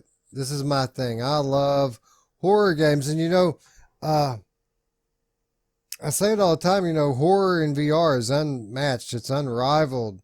You know, nothing really affects you like a good horror game in VR. But the truth of the matter is we don't have very many great ones, Ruuts. We have a lot of very good ones and a couple of great ones. And I feel like 2020 is going to change all that. Because we got a lot coming this year, and this one is a surprise. You know, it wasn't long ago you and I were having a personal conversation about Drifter Entertainment, and man, I wonder if these guys are ever going to make another game. If they do, I wonder what it's going to be, because the quality of Gunheart was at such a high level. It would be a shame if these guys never made another game. And Roots, we found out this past week what their next game is, and man, I don't think I could have, you know, I don't think I could have come up with a more exciting type of game for them if I tried. Yeah, no, this crazy. This game looks crazy sick. I like the way that it mixes comic book with the horror, and it does. It's not trying to. Not trying to reinvent the wheel. It's not trying to make everything look like the real world. It's making it look like this horror comic book world, and it looks really good. It looks done very well, and it's been in development for a couple of years. And this is just another one of those games that just drops out of nowhere. You're like, what the fuck? I didn't even know this thing existed, and it looks phenomenal. Yeah, the art style is really cool. It reminds me of a comic I used to collect called Morbius. Morbius, the Living Vampire, and it had an art style similar to this in it. And yeah, the art style is just phenomenal here, and kind of reminiscent of Gunheart, right? Yeah, it's funny. I was just telling you earlier, I decided to go play some Gunheart with Scion earlier, and was just marveling about all that stuff and just how good it looked. And it made me more excited to see this one. And this is, I guess we only got what, a month or so, at least on the PC. For some reason, I read the dates wrong. I was thinking it was reversed. I was thinking this was closer to Alex, but they distanced it a little bit further from Alex, which is pretty smart. So, and like I said in the Discord, I think it's cool for the Quest to get something early for once, a couple weeks. Give them some incentive to have a Quest over PC. It's like, you get this game a little early. So yeah, and that's one of the cool things about another cool thing about the art style is when you see stuff that looks like this, it's another good example of just because something's on Oculus Quest or being developed for Oculus Quest doesn't necessarily mean it has to be a bad looking game. A lot of these PC VR guys have never tried Quest before in their life, always have begrudged these games that are developed for Oculus Quest, thinking that they're automatically going to look like crap because they're being developed for the mobile hardware. But this is a perfect example of why that isn't necessarily true, because this thing looks awesome. it is so weird, right? Because we see it all the time in the Discord. It's like that's the first thing that people say is like, oh fuck, this is being developed for Quest 2. It's going to look like shit now, like with no basis whatsoever behind it. It's just automatically now it's going to look like shit. And I have a little bit of faith in the developers that if they have more headroom, they're going to use it, and they're not just going to lazily pour it over. Yeah, you're going to have some developers. I don't think Drifter is a lazy developer after playing Gunheart and how awesome that feels. Like that was one of the things that Scion was saying today. He could not believe how good it felt. He said it felt like playing Quake in VR, and it's exactly what it feels like. It's amazing. So if they can take what that game has and put it into this, I'm excited. I am excited a lot today. This is a lot of exciting news. Yeah, this one really takes the cake. Let's read the headlines from it here. The Seattle-based indie developer Drifter Entertainment says that this title is a brand new survival horror game, which will launch as a time exclusive on March 31st, Roots. So just after Half-Life Alyx on the Oculus Quest, followed by an April 14th release onto the Oculus Rift platform. So an Oculus exclusive. I gotta imagine that this is going to be cross-buy, right? Yeah, so it has to be. Yeah, right? well, hopefully you'll know before it drops on the Quest. That way you can just buy it for the Quest immediately, so you have it, for the other one as well. But yeah, I would imagine. I mean, well, okay, let's look at it this way.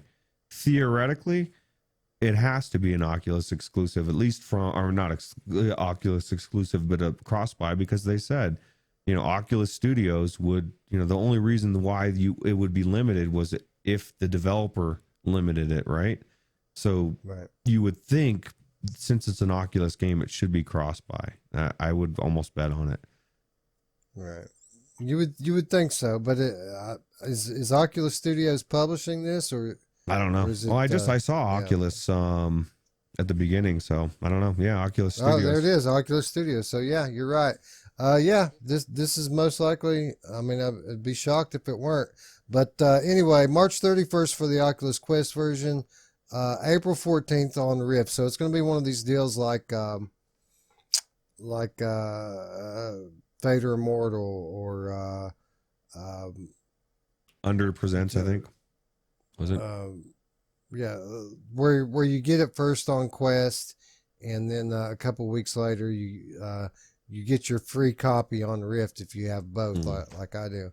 The YouTube description says strange events have plagued slumber for years now, and it's time to return home. So this title is set in the heart of 20th century slumber, Alaska. The executive producer Hunter Hudspeth says that the two things they are placing a huge importance on right from the start are the intriguing narrative and the unique setting. Now, this is what really, really excited me about this, Ruuts, is because when I played Gunheart, I mean, it's a AAA level quality game, and I really had a lot of fun, and I really enjoyed the game. It was almost perfect. I only really had two complaints about the game. One, there's no story to Gunheart. I mean, there's like zero story to it. And two, the environments are all kind of samey. There's 4 different worlds, but really they all kind of look the same with different colors. But besides that, I mean, everything was premium AAA quality.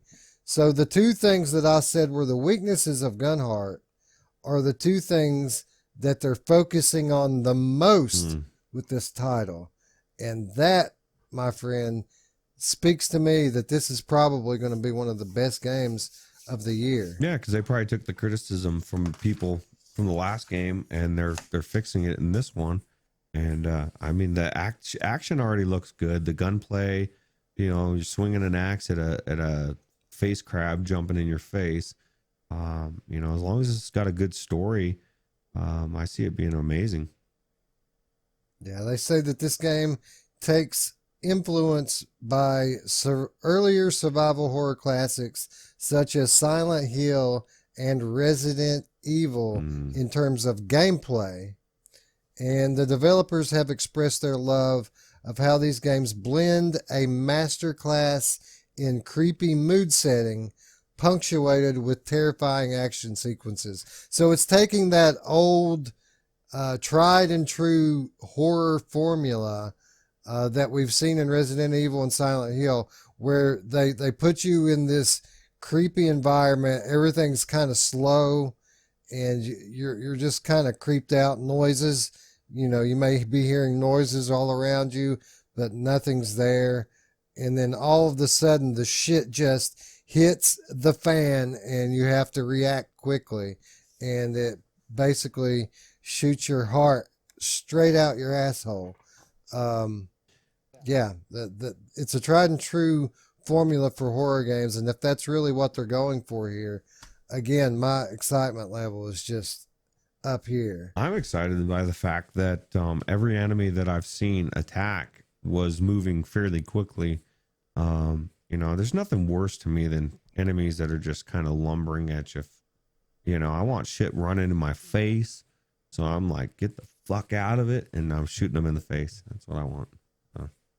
Well, I think there's going to be plenty of that here, and I think there's going to be plenty of disturbing visuals and story to go with it. It looks like. I mean, look at.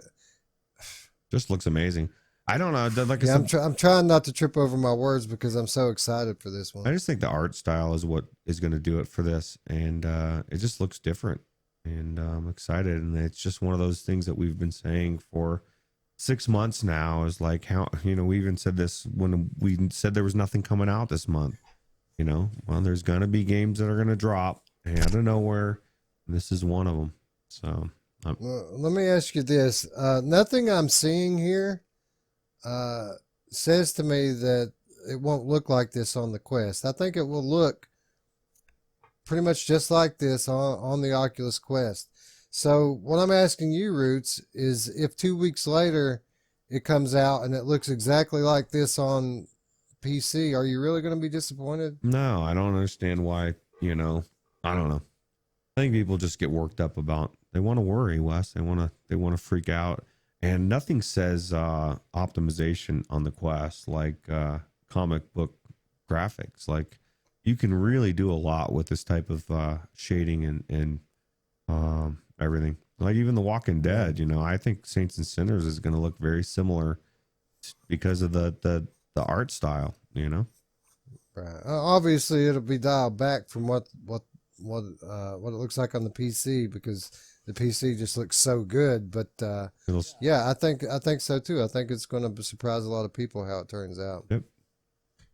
I mean, we saw it with Radial G Proteus, how that game looks, because it has the same comic booky art style to it. It looks really good in VR.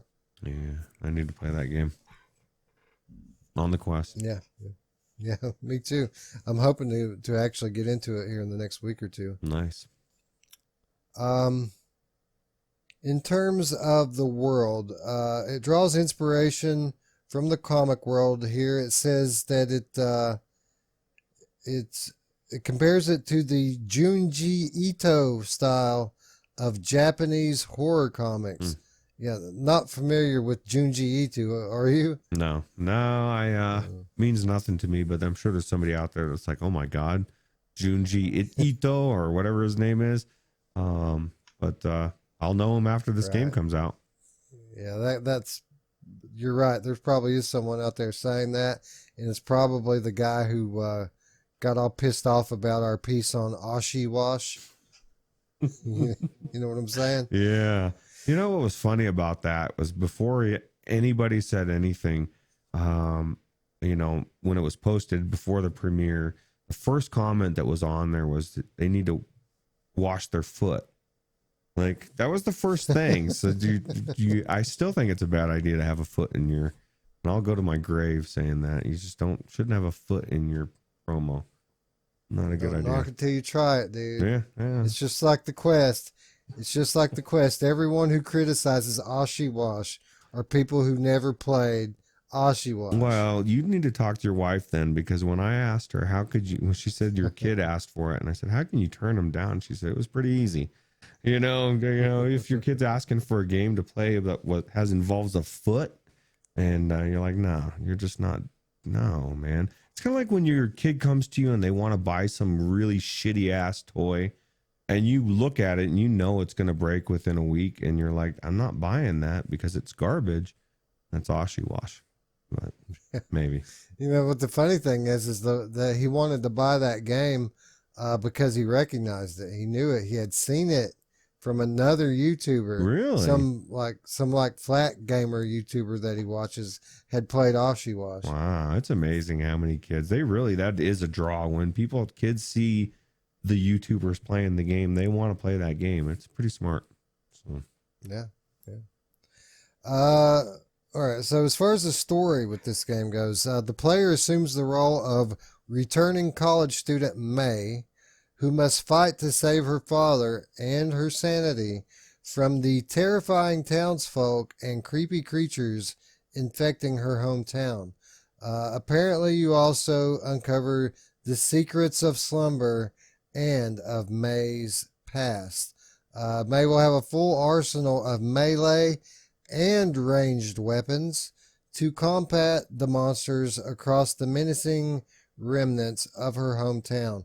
Along the way, players can expect to solve puzzles and find lore objects that uncover hidden truths. Roots, I mean, this just seems like a classic PlayStation era horror game, doesn't it? Yeah. Yeah, and and even just by what we're seeing, it's the footage isn't that much. Like, you could say, if this was footage from just some average developer, I could say it could be good, it could be bad. I mean, you just don't know. But because I've played Gunheart extensively and it's just so good, I expect this game to be amazing. They obviously know what they're doing, And if they know how to tie a story into it, it's going to be phenomenal. Yeah, and the devs at Drifter, this isn't their first rodeo. They're kind of a who's who of previous flat gaming greats. You know what I mean? These guys have worked on a lot of big name titles before they came to Drifter and made Gunheart.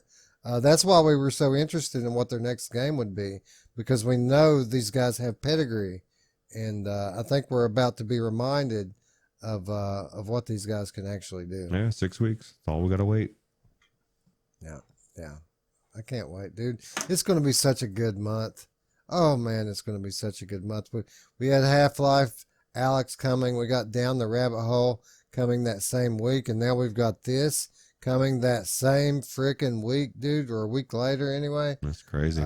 Nuts, right? Yeah. Well, the good news is when we get to play Alex and we can forget about this game, get wrapped up into it, and then by the time that we're starting to get a little burnt out on the chocolate cake, and we'll go straight to this one. So. God, how hopeless is our backlog, dude? It's screwed. If we don't get it done in this next 2 or 3 weeks, all the stuff we keep talking about playing, We're screwed. I mean, it's not going to ever get played, is it? Well, we could do one of two things. We could quit our jobs, and yeah, that's what it would take. It would take us that, or or maybe we just have no social life outside of the show and work. I've got no social life. life. That's right. My social life consists entirely family of our community here and in VR. Yeah, pretty much mine too. That's okay, because we have the best community in VR gaming, and I maintain that. Yeah, I will too, to the day I die, and hopefully it's a long time from now. So, but yeah, it's not the biggest community, but it's certainly the best community. I love you guys. You're awesome. You know what else I love, Roots? I love evil games. Did I mention that I love evil games? Yeah, Evil Wes. Let's talk about the Evil Weasel, right? Let's talk about the developer of Dread Halls. What's that guy up to? I mean, he put up a game just last week, right? Or wait a minute, was that 6 years ago? Yeah. Well, that he developed Dread Halls? Well, what's funny is I think not only long enough ago, we were talking about this developer as well, and just saying how good Dread Halls was, and that you would think that they were coming out with something new. And what I love about the game that they're bringing out is they're staying within their wheelhouse. They're doing what they know what to do well. Because I when I saw the trailer for this Cosmophobia, I was like, oh my god, like this is. I imagine going through Dread Halls and the noises and how well everything worked together, and then I put myself in this environment and I shit myself, and it just looks amazing. Yeah, it looks like a lot of older games that I really loved. Not to just pick one or two, but a lot of games from when we were coming up look like this. And only, this obviously has better, more modern graphics. But these kind of corridor crawling games, when you put good sound design with them, like what we saw in Dread Halls, they're very good at creating tension, right? Yeah, and it looks like it has a really good inventory system. Looks like it's got more to it than just like Dread Halls was. Dread Halls was pretty simple. Carry the lamp around, walk around, and try to get out. But this one, you're actually fighting, and you actually have enemies and stuff. Although they very deliberately didn't show you any enemies in this. Sometimes you wonder if they're trying to hide it, but you can, at least I can tell that it was deliberate. They, you know what I mean? They're keeping it under wraps. And it's kind of cool. Well, if there's anything that these guys are good at, it's creating tension. Obviously, I understand why they don't want you to see what's around the corner. They don't want you to know what the boogeyman looks like. You're going to have to find that one out for yourself. But anyway, Cosmophobia is a brand new survival horror VR title that has been announced by the developer of Dread Halls. It is set in a dying spaceship which seemingly fills with all sorts of nightmares. Stranded in a hostile universe, you must explore, survive, and find your way back to the safety of Earth. Roots, the game's layout is procedurally generated, so every run will be totally different. No, it's like I said, everything that they did well with Dread Halls, and they're bringing into this, and except for they're bringing a more modern, like Alien type. And somebody had mentioned in the Discord, and I agree. They said this was kind of like Alien Isolation, built from the ground up in VR. I mean, obviously that one's very detailed story, and not claiming that this is going to be that, but it just looks really cool. Well, I could think of worse things for it to be. You know what I mean? Yeah, absolutely. Alien Isolation was amazing. Anyway, a lot of people might hear that this is procedurally generated and then look at this trailer and think, well, maybe it's just a reskin of Dread Halls. Who wants that? Well, I can tell you that you use your hands to interact with the environment, open doors, rummage through drawers and lockers to find, rummage through the contents and collect basic resources to craft weapons and equipment to deal with enemies and hazards. So that right there just automatically gives you another layer of depth to the gameplay above what Dread Halls had, right? Oh, I was thinking it's exactly like Dread Halls. You craft weapons, and oh wait, no, you don't do any of that shit. Just the fact that you actually get to go around and find materials and craft weapons, and you saw them crafting shotgun bullets there. So evidently you're crafting your bullets as well. I think it will add a whole different level of paranoia, as you don't even have your weapons. You got to craft them. So I don't know. I'm curious to see what kind of shit you're going to run into there. Yeah, I can't wait to see what lies around the corner myself. The game will have you deal with hostiles in various ways. You can use weapons to fight them off, but just like with standard survival horror titles, ammo will be scarce. So you might want to really just use it as you need to and run if you can. And that's something that you do a lot of in Dread Halls, right? Yeah, get the fuck out of there, man. I don't know, man. Dread Halls is, I just saw something on Reddit, and they were asking what a good horror game for like a party atmosphere, and I was like, dude, Dread Halls is perfect because it adds that tension, and every person I've ever seen play Dread Halls it's because that they get really nervous and paranoid, and it's just the sound is done so well in there, and the immersion. So like I said, I am psyched to see this, and I like you said, you know, I didn't want to see Dread Halls with the new skin. So just all the different mechanics, even just the UI for the inventory there looked pretty impressive. So yeah, this game looks like a natural progression in development skills from the developer, right? You can see everything that made Dread Halls great, or a lot of it anyway, in this game.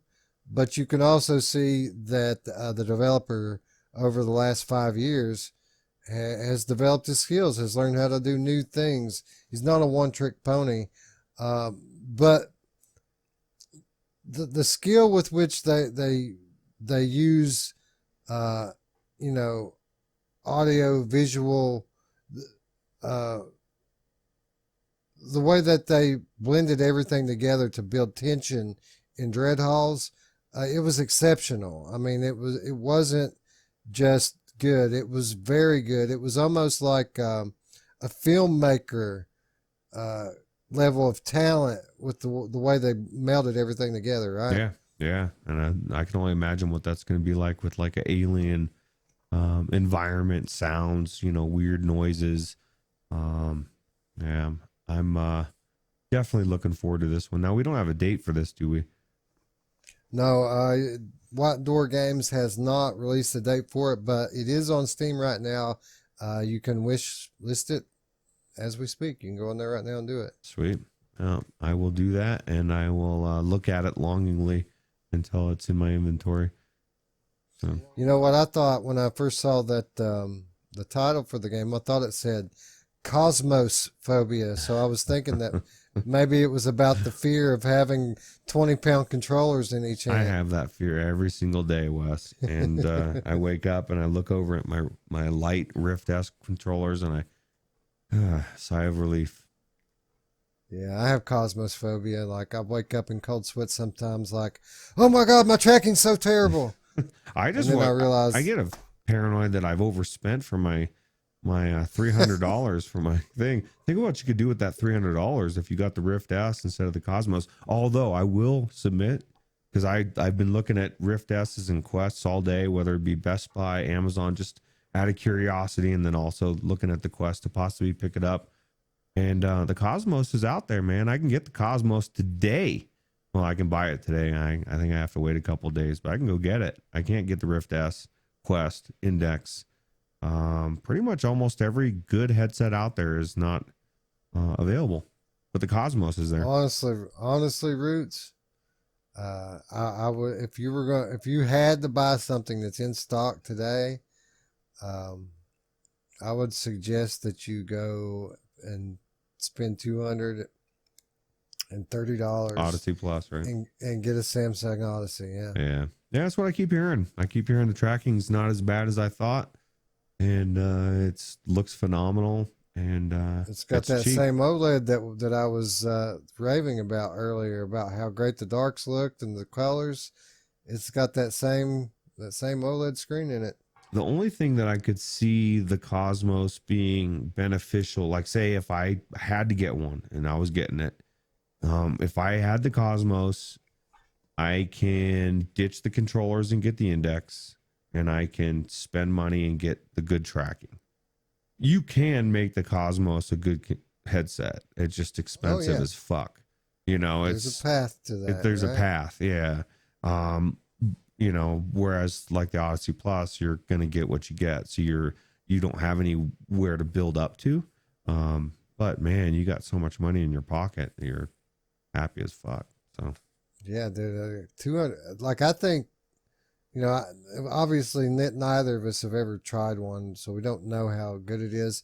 But from what I've read and watched through reviews, I think it's astounding that you can get something that's that level of quality for that low of a price. I mean, $230, man, that is nuts. Yeah, and let's remember, that's barely more than a Go. Well, let's remember, it wasn't always that cheap either. When it first came out, it was expensive because it was a good headset, and it was perceived that it was going to do well, right? And then no one bought it, and so they just had to drop the price to where it's at. So yeah, it's crazy. I mean, all of you people out there who want to play Half-Life Alyx, who are stuck without a headset, you can do it with that headset. I mean, the controllers, really more so even than the tracking, the controllers are the weakness of WMR. They're kind of these big, bulky plastic things that are kind of cheaply made. But if you can get beyond that, I mean, the button layout's not the best. They're not that comfortable and ergonomic. That's really the weakness of WMR. The tracking apparently has gotten better over time and is serviceable. Now, I wouldn't call it great, but it's serviceable. You can do it. You know, it's better than Cosmos. Yeah, and the controllers don't drain your batteries, so you're good. Right. Anyway, Cosmophobia, coming soon to Steam VR. Hopefully, soon. Awesome looking, evil looking. I can't wait. Yeah. All right, so moving on, Ruuts. Did I mention that I'm excited about this year? Did I mention that I'm excited about this show? Did I mention that I love evil games, Ruuts? Yeah, Evil Weasel. I think Evil Weasel came out a little bit there, and he raved about the evil. Evil games are number one in my book. And evil games like Agent of Chernobyl. Another one, Ruuts. Another new video game announced by Lanoga Game Studio. It's a horror slash sci-fi video game set in the age of the Cold War. You feel the shoes of a secret KGB agent assigned on a mission to go to Chernobyl, where the reactor has just broken down. You'll be navigating in dark forests and corridors, battling weird and deadly creatures along the way. Ruuts, I'm getting a strong vibe from this one that it just might possibly be what I had hoped Into the Radius was going to be. As far as horror, I don't know, man. I think I just saw. I don't know. God, what the fuck is that thing? I think I just saw him flying in an airplane. Was I not? Did I mistakenly see? Like it looked like it was. I saw propellers and it was flying. I maybe I'm imagining things, but it's very bizarre in this context. But man, this thing looks creepy as hell. Especially that guy that was rushing up on him. It did not look like somebody I want rushing up on me, Wes. It looked pretty freaky as fuck. And I think this might be exactly what you said, what you were looking for Into the Radius to be, which Cyan raves about that game left and right, man. I think we might need to give it another look-see pretty soon here because it's on my list. But yeah, this looks amazing.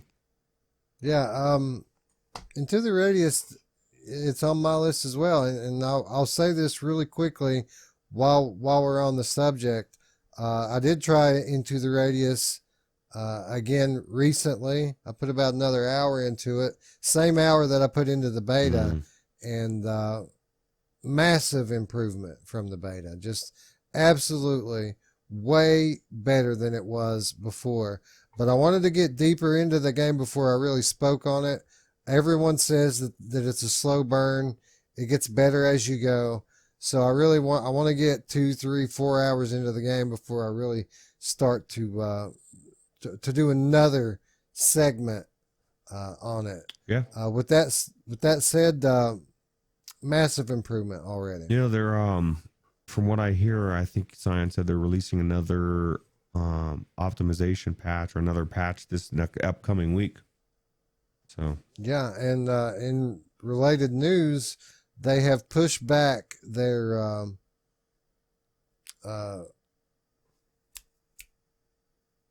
coming out of early access. Oh, right. Yeah. Okay.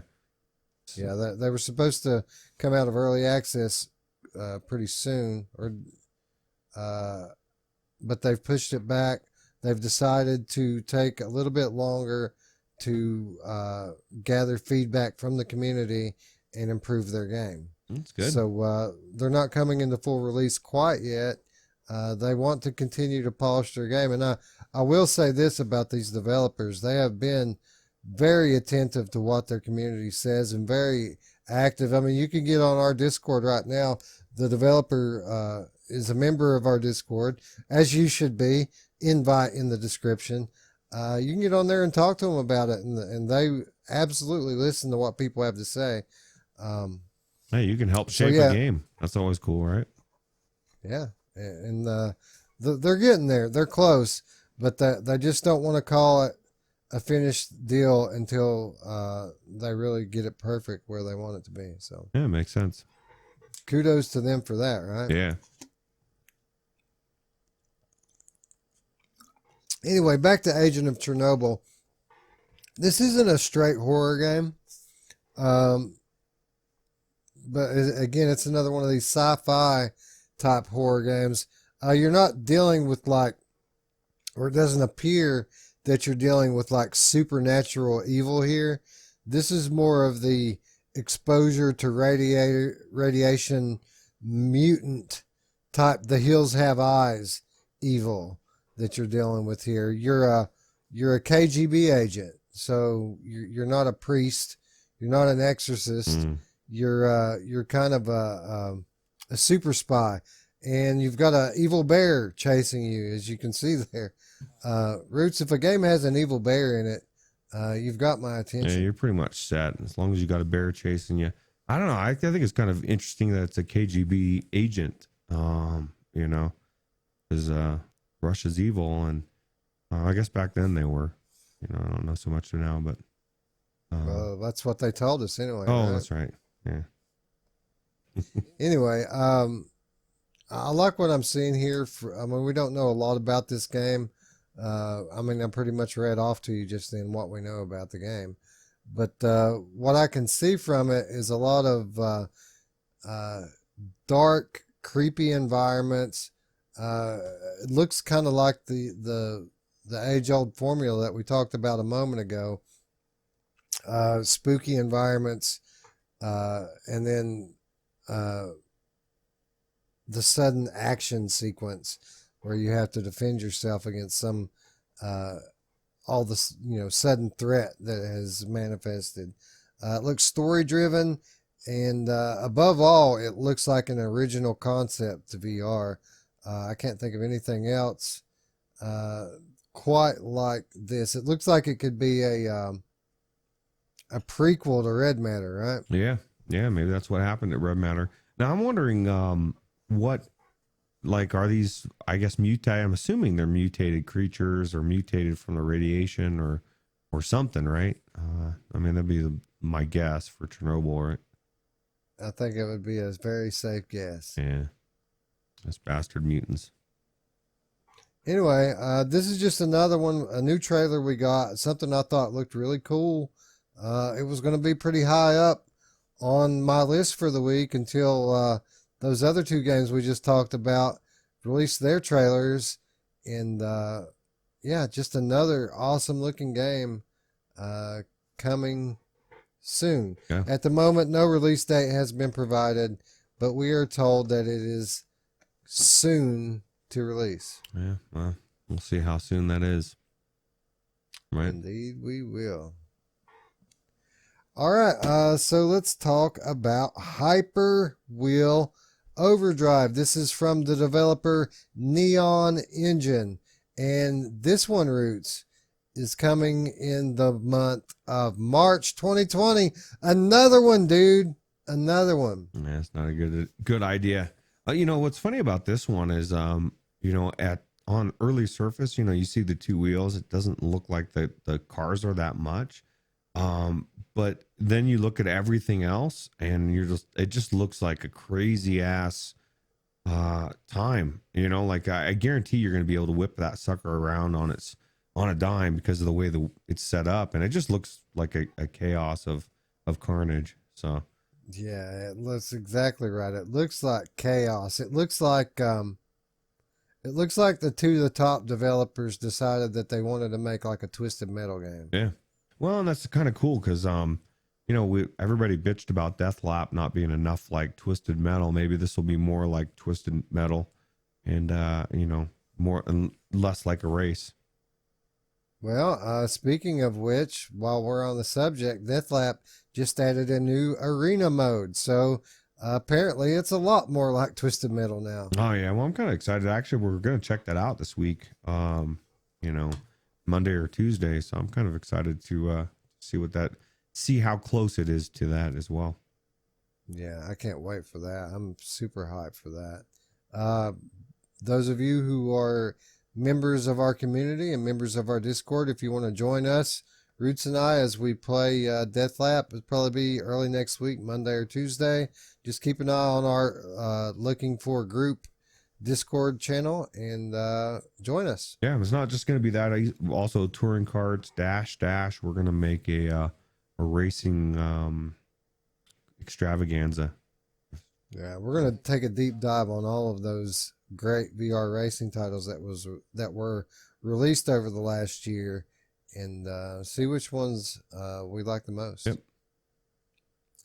But anyway, back to Hyperwheel Overdrive, a groundbreaking multiplayer VR driving action game that combines first-person arena combat and racing.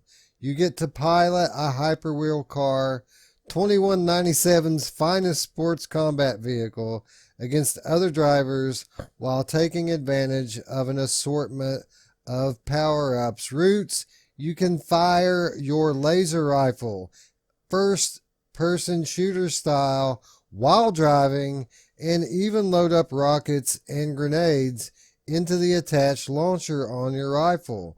Pick up power-ups and use them to completely change the situation. So we're seeing, basically they're saying that this is going to be deathlap style combat. You're going to be driving with one hand, shooting with the other, grenades, blowing people up, carnage. Well, you know what I like the most about this that I just saw briefly glimpsed was the different modes that you had. One of them was capture the flag, and like I don't know, man, I love capture the flag, whether it be Call of Duty or whatever. I just like having a goal to go to, and then nothing makes it better than your car turning into a flying plane or whatever the fuck was going on there. It just looks like there's all sorts of stuff going on, and just look like you said, chaos. Looks like they've been working on this one for a while, Roots, because yeah, you're right. You can use a plane kit to transform your car into a plane and then launch some grenades out from overhead. And there's also a boat kit to transfer your car into a boat as well. So planes, trains, and automobiles, Roots, pandemonium. Yeah, where's John Candy? That's what I want to know. But yeah, no, that's this is definitely looks like a good game, and I'm psyched to see when it's going to come out. When did they put a date on this, or probably not? March. March. Oh, March wow, that's right. You said yeah. It's out. Yeah. Half-Life Alyx. I guess it's enough difference between this and a little bit difference of gameplay that you probably get both of them and get a good experience out of both. So. Oh yeah, this is a different type. This is a palate cleanser game, Roots. This is one that you can put on for 10 minutes and just go nuts. Yeah, I can't wait to see it. You like capture the flag, Roots? Yeah. 10 different game modes, Roots. Free play, race, stunt, deathmatch, team deathmatch, survival, team survival, hunt, tag, and capture the flag. So this is kind of put together like a classic first-person shooter, like an Unreal Tournament type game. Yeah, except for you're in a wheelie thing. That's pretty cool. A hyperwheel. Yeah. So I think it's really unique and cool looking. We already know that from To the Top that games that look like this can be immersive and fun. It looks like it has enough quality to it that I would put it in the category more like To the Top, and less like some of the other knockoff games that share this graphical style.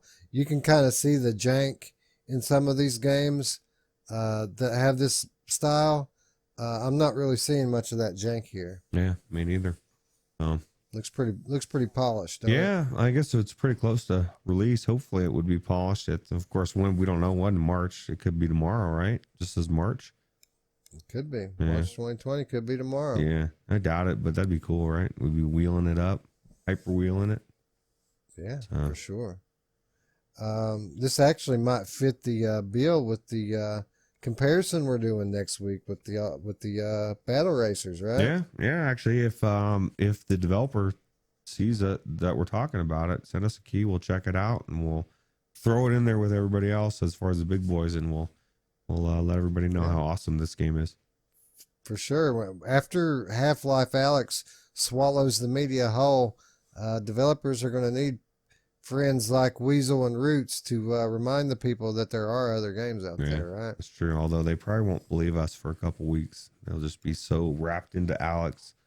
Too much chocolate cake, Roots. You know what happens, right? Yeah. Well, I don't know if you're like me, but I took the entire month of March off. Well,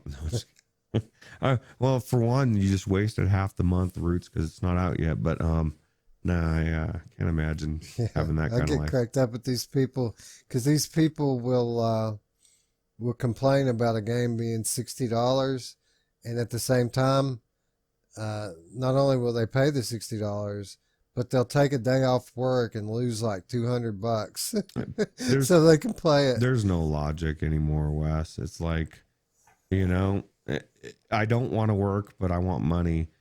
Like, well, you work and you get money. That's just the way. That's why I always tell people, I could take days off, but I can't make money if I'm sitting at home. So I opt to work, Right, right. All right, you can unlock new car decals and driver suit skins, as well as additional stages and racetrack. The game can be played in a more limited manner without VR on with an Xbox controller and a monitor, but the first class experience exists only on VR hardware because the game is truly made for VR from the ground up. So they're saying they included a flat mode in this just so they can include everybody, but this game wasn't developed with that in mind.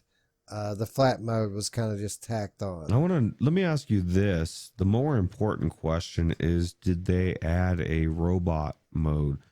If they or CPU, if they come out with this and you can't fight or play against the computer, they're fucking stupid. Sorry, it's kind of like Acorn or Akron coming out and not having the ability to play against people online without being in the same room with them.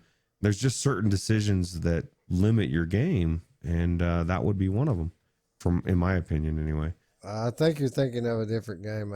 You can play online with Akron. No, I thought Akron you had to. Maybe it was back when we were first discussing it. I could have sworn you had to be. It had to be local, but maybe not.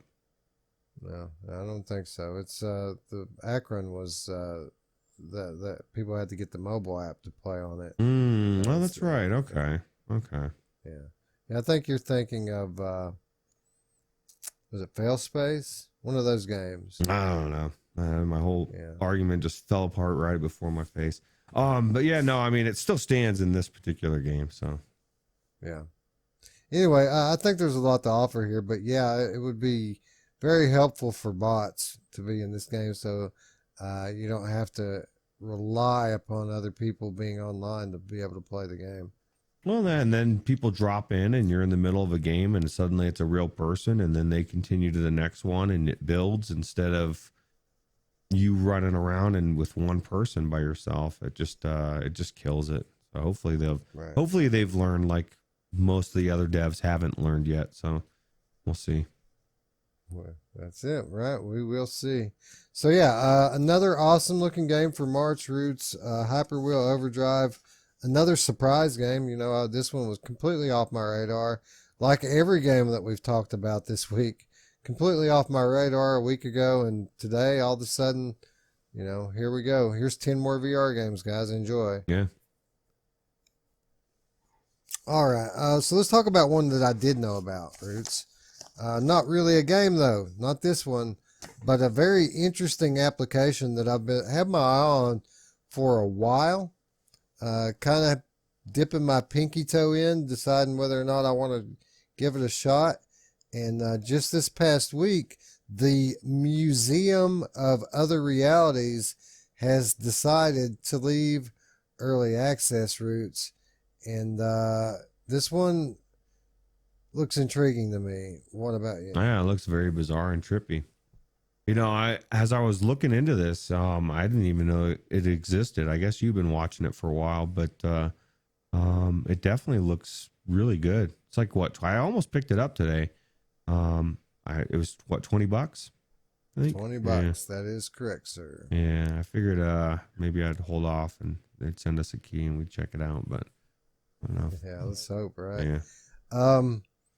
So the Museum of Other Realities first launched in the early access in June 2019, bringing with it a curated selection of multi-sensory art pieces from some of the medium's most talented illustrators, animators, and engineers. So this is a VR art gallery, Ruuts, and anyone who has VR knows that it's so much more than about what you see.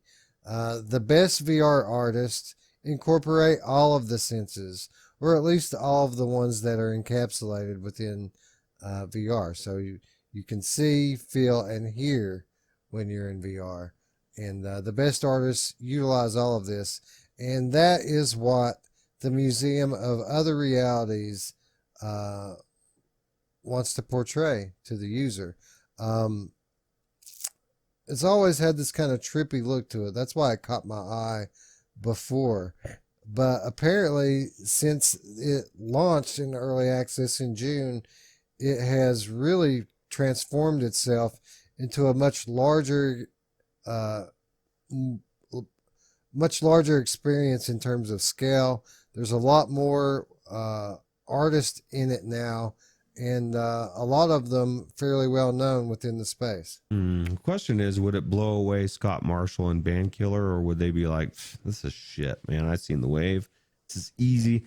No, it actually looks like this. Looks what I read on this is the art is interactive as well. And so, you know, it's like you go to one of those art shows that are interactive art shows, you know, and with all the hoity-toity people that you can't stand. This, you get to do it without them, and you get to be in VR, and it looks very colorful. So, I don't know, it looks pretty cool. Yeah, it's everything that you would expect from a VR art gallery because, you know, if anything, VR kind of has broken the old paradigm of what art and entertainment and gaming was before. Anything that you experience in the VR realm, the rules don't apply, right? And I think that this is a good example of how when you take a concept like art and even something as free flowing and expressive as artwork is, when you get it into VR, the boundaries just come off, right? And not only does it encapsulate all of your senses, but it also, you know, it's interactive. You know, interactive art is a thing outside of VR, but inside VR, it's kind of taken to another level, right? Yeah, when you look at the interactive art inside of VR, it kind of makes the interactive art outside of VR look like shit. Like, what the hell are they doing? They're not really interacting. Not like this, man. Like, this is next level, and you're seeing shit build up in front of you and down and tear and twisting and flipping, and like I'm assuming you're probably even going into things. You're seeing something and going into it, and who knows what the hell you're seeing. So I like I've said it before. I love the human mind. You know, I love what the ability God's given us to what we can create, and some people are just so amazing with not only what they can do but their imagination. And I want to see that ball of hair or whatever the hell that was. That just looks bizarre, man. It looks like something that Ruuts wants to, you know, Colorado it up and just chill out and watch this shit and just, you know, zone out. Looks cool. Yeah, it does look cool. So now the group of artists behind the space has officially released the Museum of Other Realities out of early access with its 1.0 update. The More, as it's called, a social VR experience at its core, houses a growing collection of interactive art and experiments from the likes of some familiar names in both the VR game and art scene, including Rosie Summers, Kevin Mack, Danny Bittman, Isaac Cohen, Liz Edwards, Nick Ladd, and Vladimir Ilich. In a recent blog post, the artist group calls the 1.0 update one of the biggest updates ever made to the More, which includes new architecture, art, and some quality of life updates, such as improved avatar creation, wayfinding, and navigation of the space. So this isn't just like you go in to put your headset on, a menu pops up, and you choose which one of the exhibits that you want to look at. This is an actual museum, Ruuts, that you make your way through and look at the different exhibits within the space.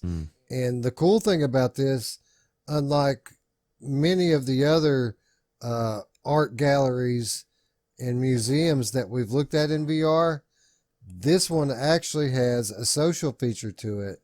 You can experience this one with a friend in co-op VR. So we can actually go and check this thing out together. That's nice. That's kind of like the Wave, right? In a sense, and that's kind of what makes the Wave cool is, you know, interacting with other people and doing the, you know, sharing experiences. It's just cool. So Yeah, it's like the Wave, only you have a choice here. Like in the Wave forces you into a social experience. Like you have no choice. You go in there, and there's other people in there, whether you like it or not. With the Museum of Other Realities, they let you choose. You can either go into the social experience, where your friends or even strangers may be, or you can go into it solo. oh, thank God I can go in by myself. No, I'm just kidding. You can just go in by yourself. If it's not Wes, I don't want to go in with anybody else. The way Ruuts likes it, no people are. Yeah, no, 50-50. So Right. Depends on what mood I'm in. Yeah. Honestly, like today, I would probably rather go in it, if not with Ruuts, than nobody. Right. Yeah. But then there's other days where hell yeah, let's go talk to some people. I wonder if it's more than, I mean, I saw like 5 or 6 little people when they shrunk down. So I guess it's more than just one person if you want to. That's what it looked like to me. There's 3 right there. A whole bunch of people roaming.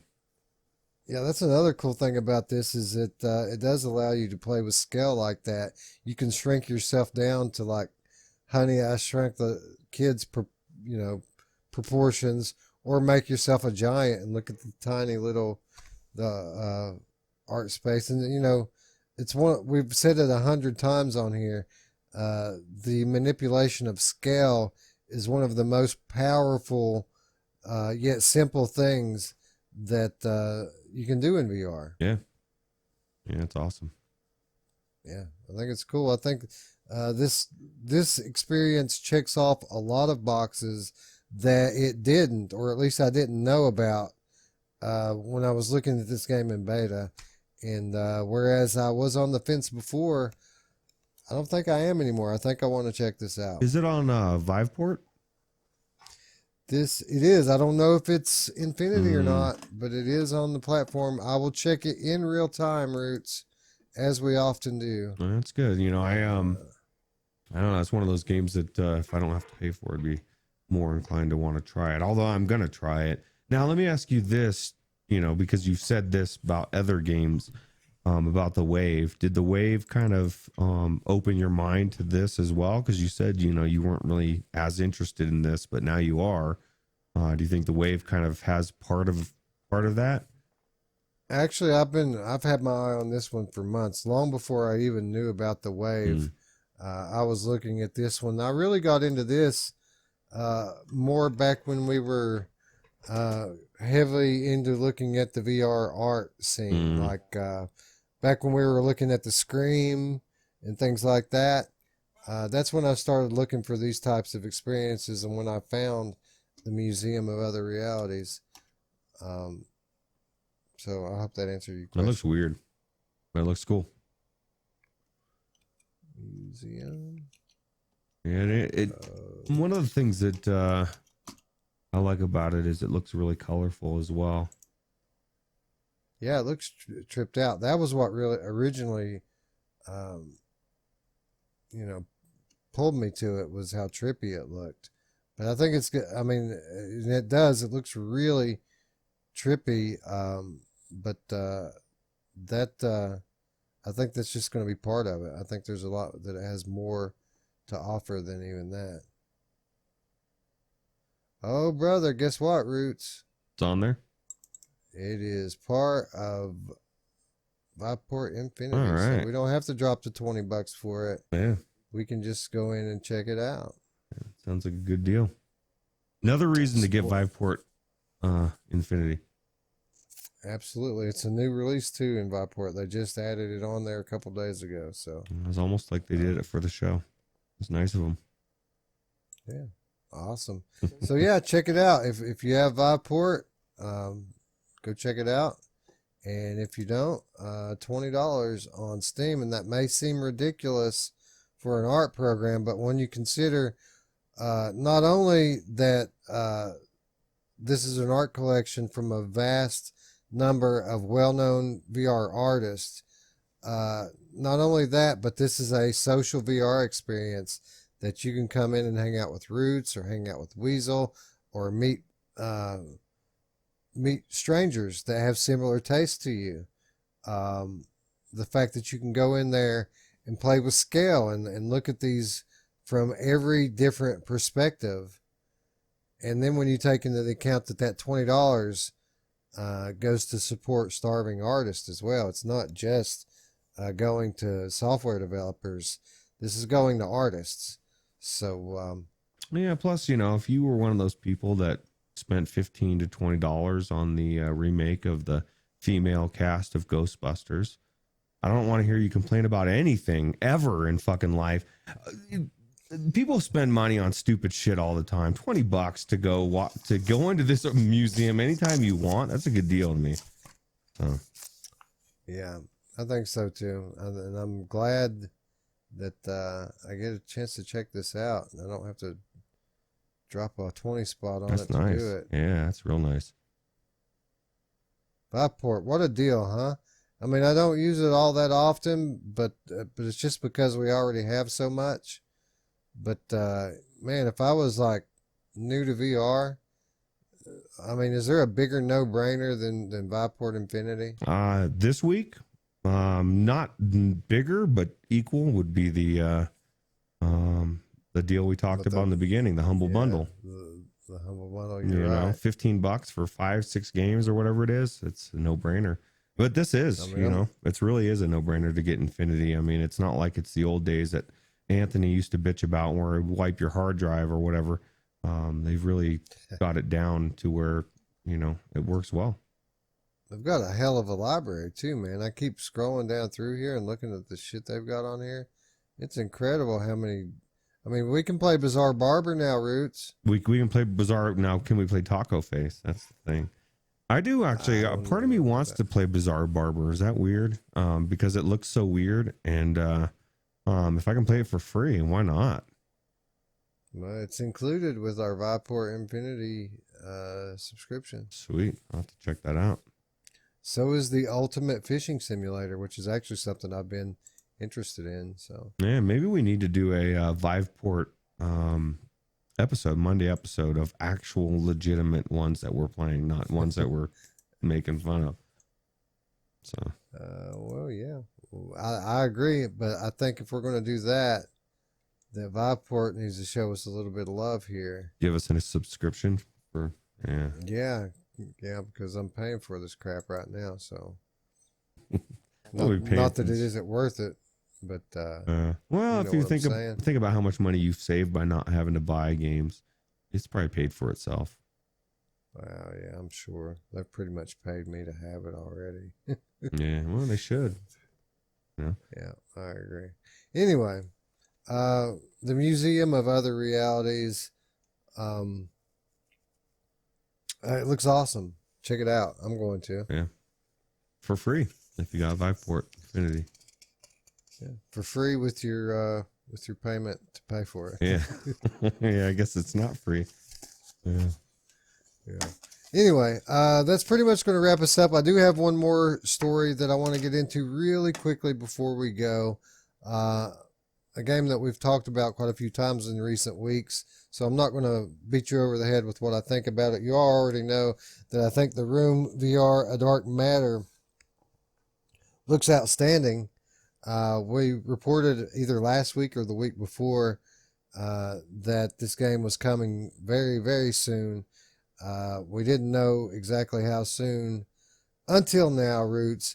We now know that this game is coming on the 26th of March. Oh my God. Are you kidding me? Man, how many games are they going to put out in that time frame? I guess maybe that was what they originally had it set for, and it's just what it is, right?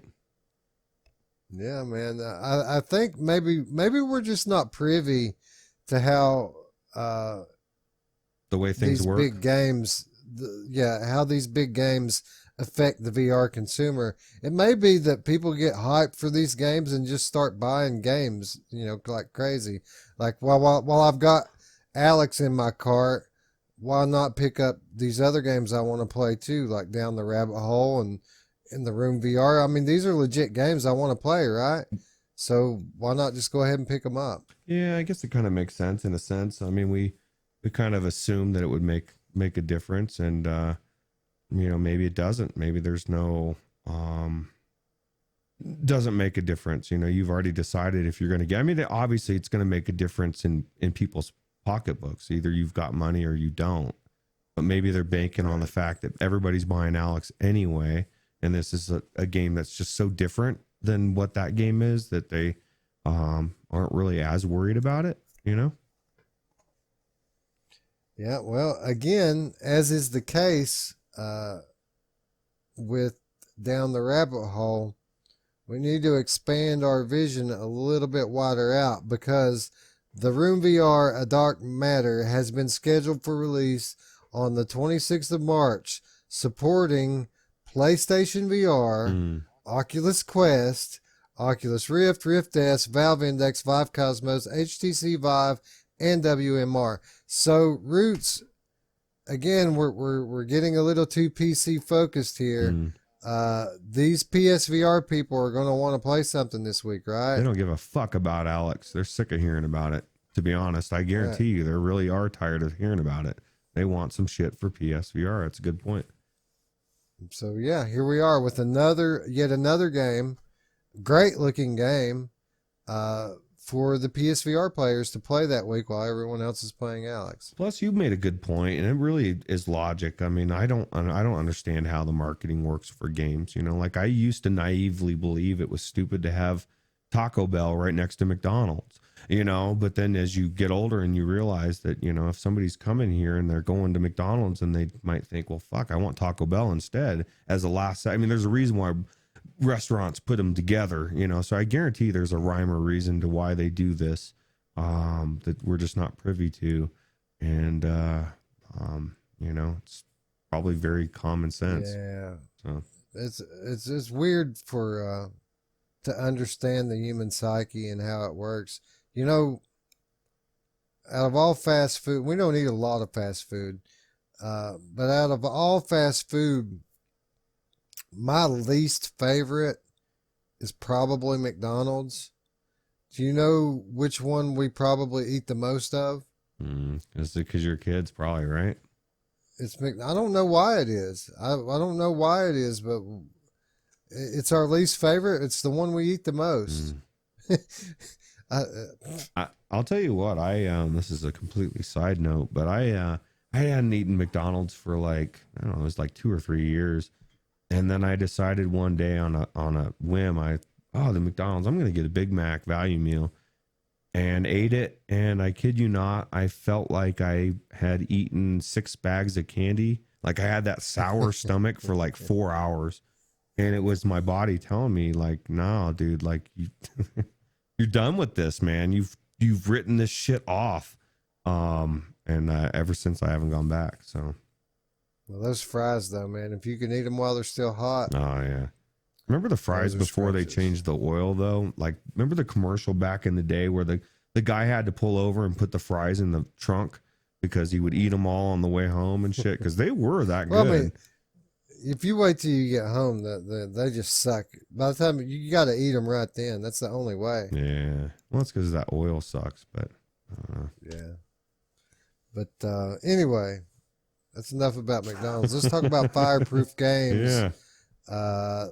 The Room VR A Dark Matter. Quote. I have a quote, Ruuts. Okay. I like quotes. I've got one. After 8 years and 4 games in the Room series on mobile, we felt it was time to take a step back and try something new. We've always been big fans of VR, and the opportunity to bring the Room into VR seemed like a great way to do that. Did you know, Ruuts, that this isn't Fireproof Games' first VR title? I did not know that. Back in 2016, the team released Omega Agent, where players could fly a nuclear-powered jetpack as they train to become a super spy on the HTC Vive, Oculus Rift, and or Samsung Gear VR. Yeah, I never heard of that game, but I'll tell you what intrigues me the most about this one is the time period. And then just it just looks like a place I would love to explore and roam around. You know, I'm one of those people that I see like an old footage of something from 50 years ago, and I wish I could go back there and just walk around, and like even if I didn't interact, I just would love to see it firsthand, what it used to look like. And you know, this is the best way we have to do that. And you know, you get to be a detective as well. So I absolutely wholeheartedly agree. I'm exactly the same way. It was one of my favorite things about Here They Lie is when you're out in those city streets and it's like 1920s, you know, out there, and then all, you know, just everything about the architecture, the plumbing, and just everything about that was so cool. The old typewriters and telephones. Something I also liked about Wilson's Heart, and a lot of the art style in the room here reminds me of Wilson's Heart, actually, when I look at it. yeah, it looks really good. I like the fact that it looks like you're an archaeologist or something, and I don't know, it just looks, the story looks intriguing, as far as, you know, what we're seeing anyway. It looks good. Yeah, PD actually got an early copy of this, did a video on it last week. Looks really cool. Paradise Decay. If you're, those of you, I'm sure most of everybody's watching our channel. I was just saying, everybody knows PD, who right? PD is. Yeah. But check it out. He did a good video on the Room VR, and it got my hype level even higher for it. Man, I just want to know why we didn't get our copy to check out. I guess we probably didn't reach out to him. Usually what happens, right? That probably would help, right? Yeah.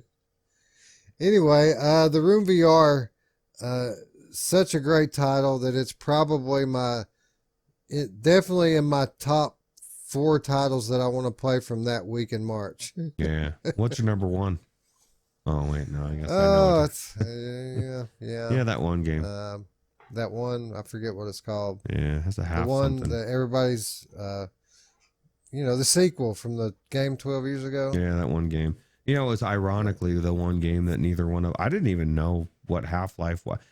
I remember Half-Life, what I remember of it was, and at the time I was a manager of a video store, and one of my employees always went on about, she just always talked about Half-Life, and I didn't know what the fuck it was she was talking about. And apparently I missed out on a good chunk of my life, Wes. I can't go back. So all I remember of Half-Life is they used to run a commercial for the PlayStation version of the Orange Box, which was a kind of a Valve collection, and the main thing on the Orange Box was Half-Life 2. And I wanted to play it. I thought it looked cool, but I never did get around to it. It's just one of those backlog titles for me back then that I never got to, and you know, never really thought much about it. And then come to find out all these years later that it's some classic legendary PC game. I wasn't a PC gamer. I never have been a PC gamer. VR is what made me a PC gamer, you know? And World of Warcraft is what made me PC gamer, but that was just exclusively that game for 10 years.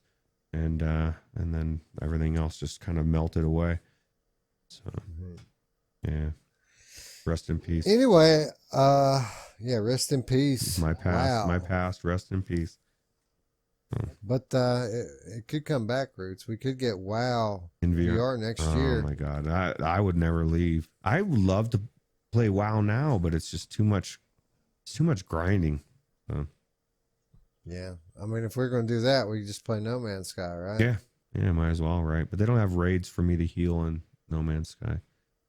I love healing, Wes. I love to heal. They have living ships, Roots. No, that's true. I guess I don't have living ships in World of Warcraft, so you can fly you ever on. Go to a rave in a monster's belly, Roots? No. I don't know that I want to either. That sounds a little scary. But I love that episode of Adventure Time. He's like, Finn and Jake are constantly trying to tell the party bears that they're not in a cave, they're in the monster's belly, and nobody wants to hear them. And they finally tracked down the leader of the party bears. And after partying with him for a couple of days, they convince him to tell everyone that they're not really in a cave. They're in a monster's belly. So he gets on the microphone. All right, guys, everybody listen up. So apparently this isn't a cave. It's a monster's belly. And everybody just starts dancing. Yay! And starts dancing. That's funny. That show is so weird that you never know what to expect. That's why I love it so much. It's a great show. Yeah. Almost as good as the Virtual Stranger show. Almost, but doesn't have Wes and Ruuts. So that's true. So anyway, I think this is going to wrap up this week's episode of Virtual Strangers. What do you think? Did you like it? Be sure to leave a thumbs up if you did, and leave a comment down below to say hi, or say good job, or say bad job, or say why didn't I win? yeah, that's what I was gonna say. I expect to say, what the fuck, man, I didn't win Freediver. Fuck this place. I'm flipping tables over, and I'm screw upset. you guys, I'm going home. But I'll tell you what, there will be more giveaways, and there's definitely going to be more awesome content. So stick around at least another week or two. Give us a chance, please. I'm begging you. Yeah, if you would like to support our awesome content, be sure to subscribe if you haven't already. And if you have, make a friend. Screw telling a friend. Make a friend subscribe. I mean, come on, guys. We've been at this almost a year now. Yeah. Make a friend subscribe. Hack your computer. Do whatever you need to do. And hey, I'm all for it. Hold a shard of broken glass up to their spouse's throat and say, "Subscriber, I'm going to kill this bitch." Yeah. Well, maybe not that extreme, but if you do, then at least make sure it's worthwhile and you actually are subscribed. So. I didn't say actually kill her. No. I mean, actually threaten. It's not real threats, though. Oh, It's just bluffing. Yeah. It's taking a masculine stance and saying, "Subscribe, fools." Just whatever gets you Subscribe, fools. here. Yeah, I can pity the fool that doesn't subscribe, right? Right. I pity the fool.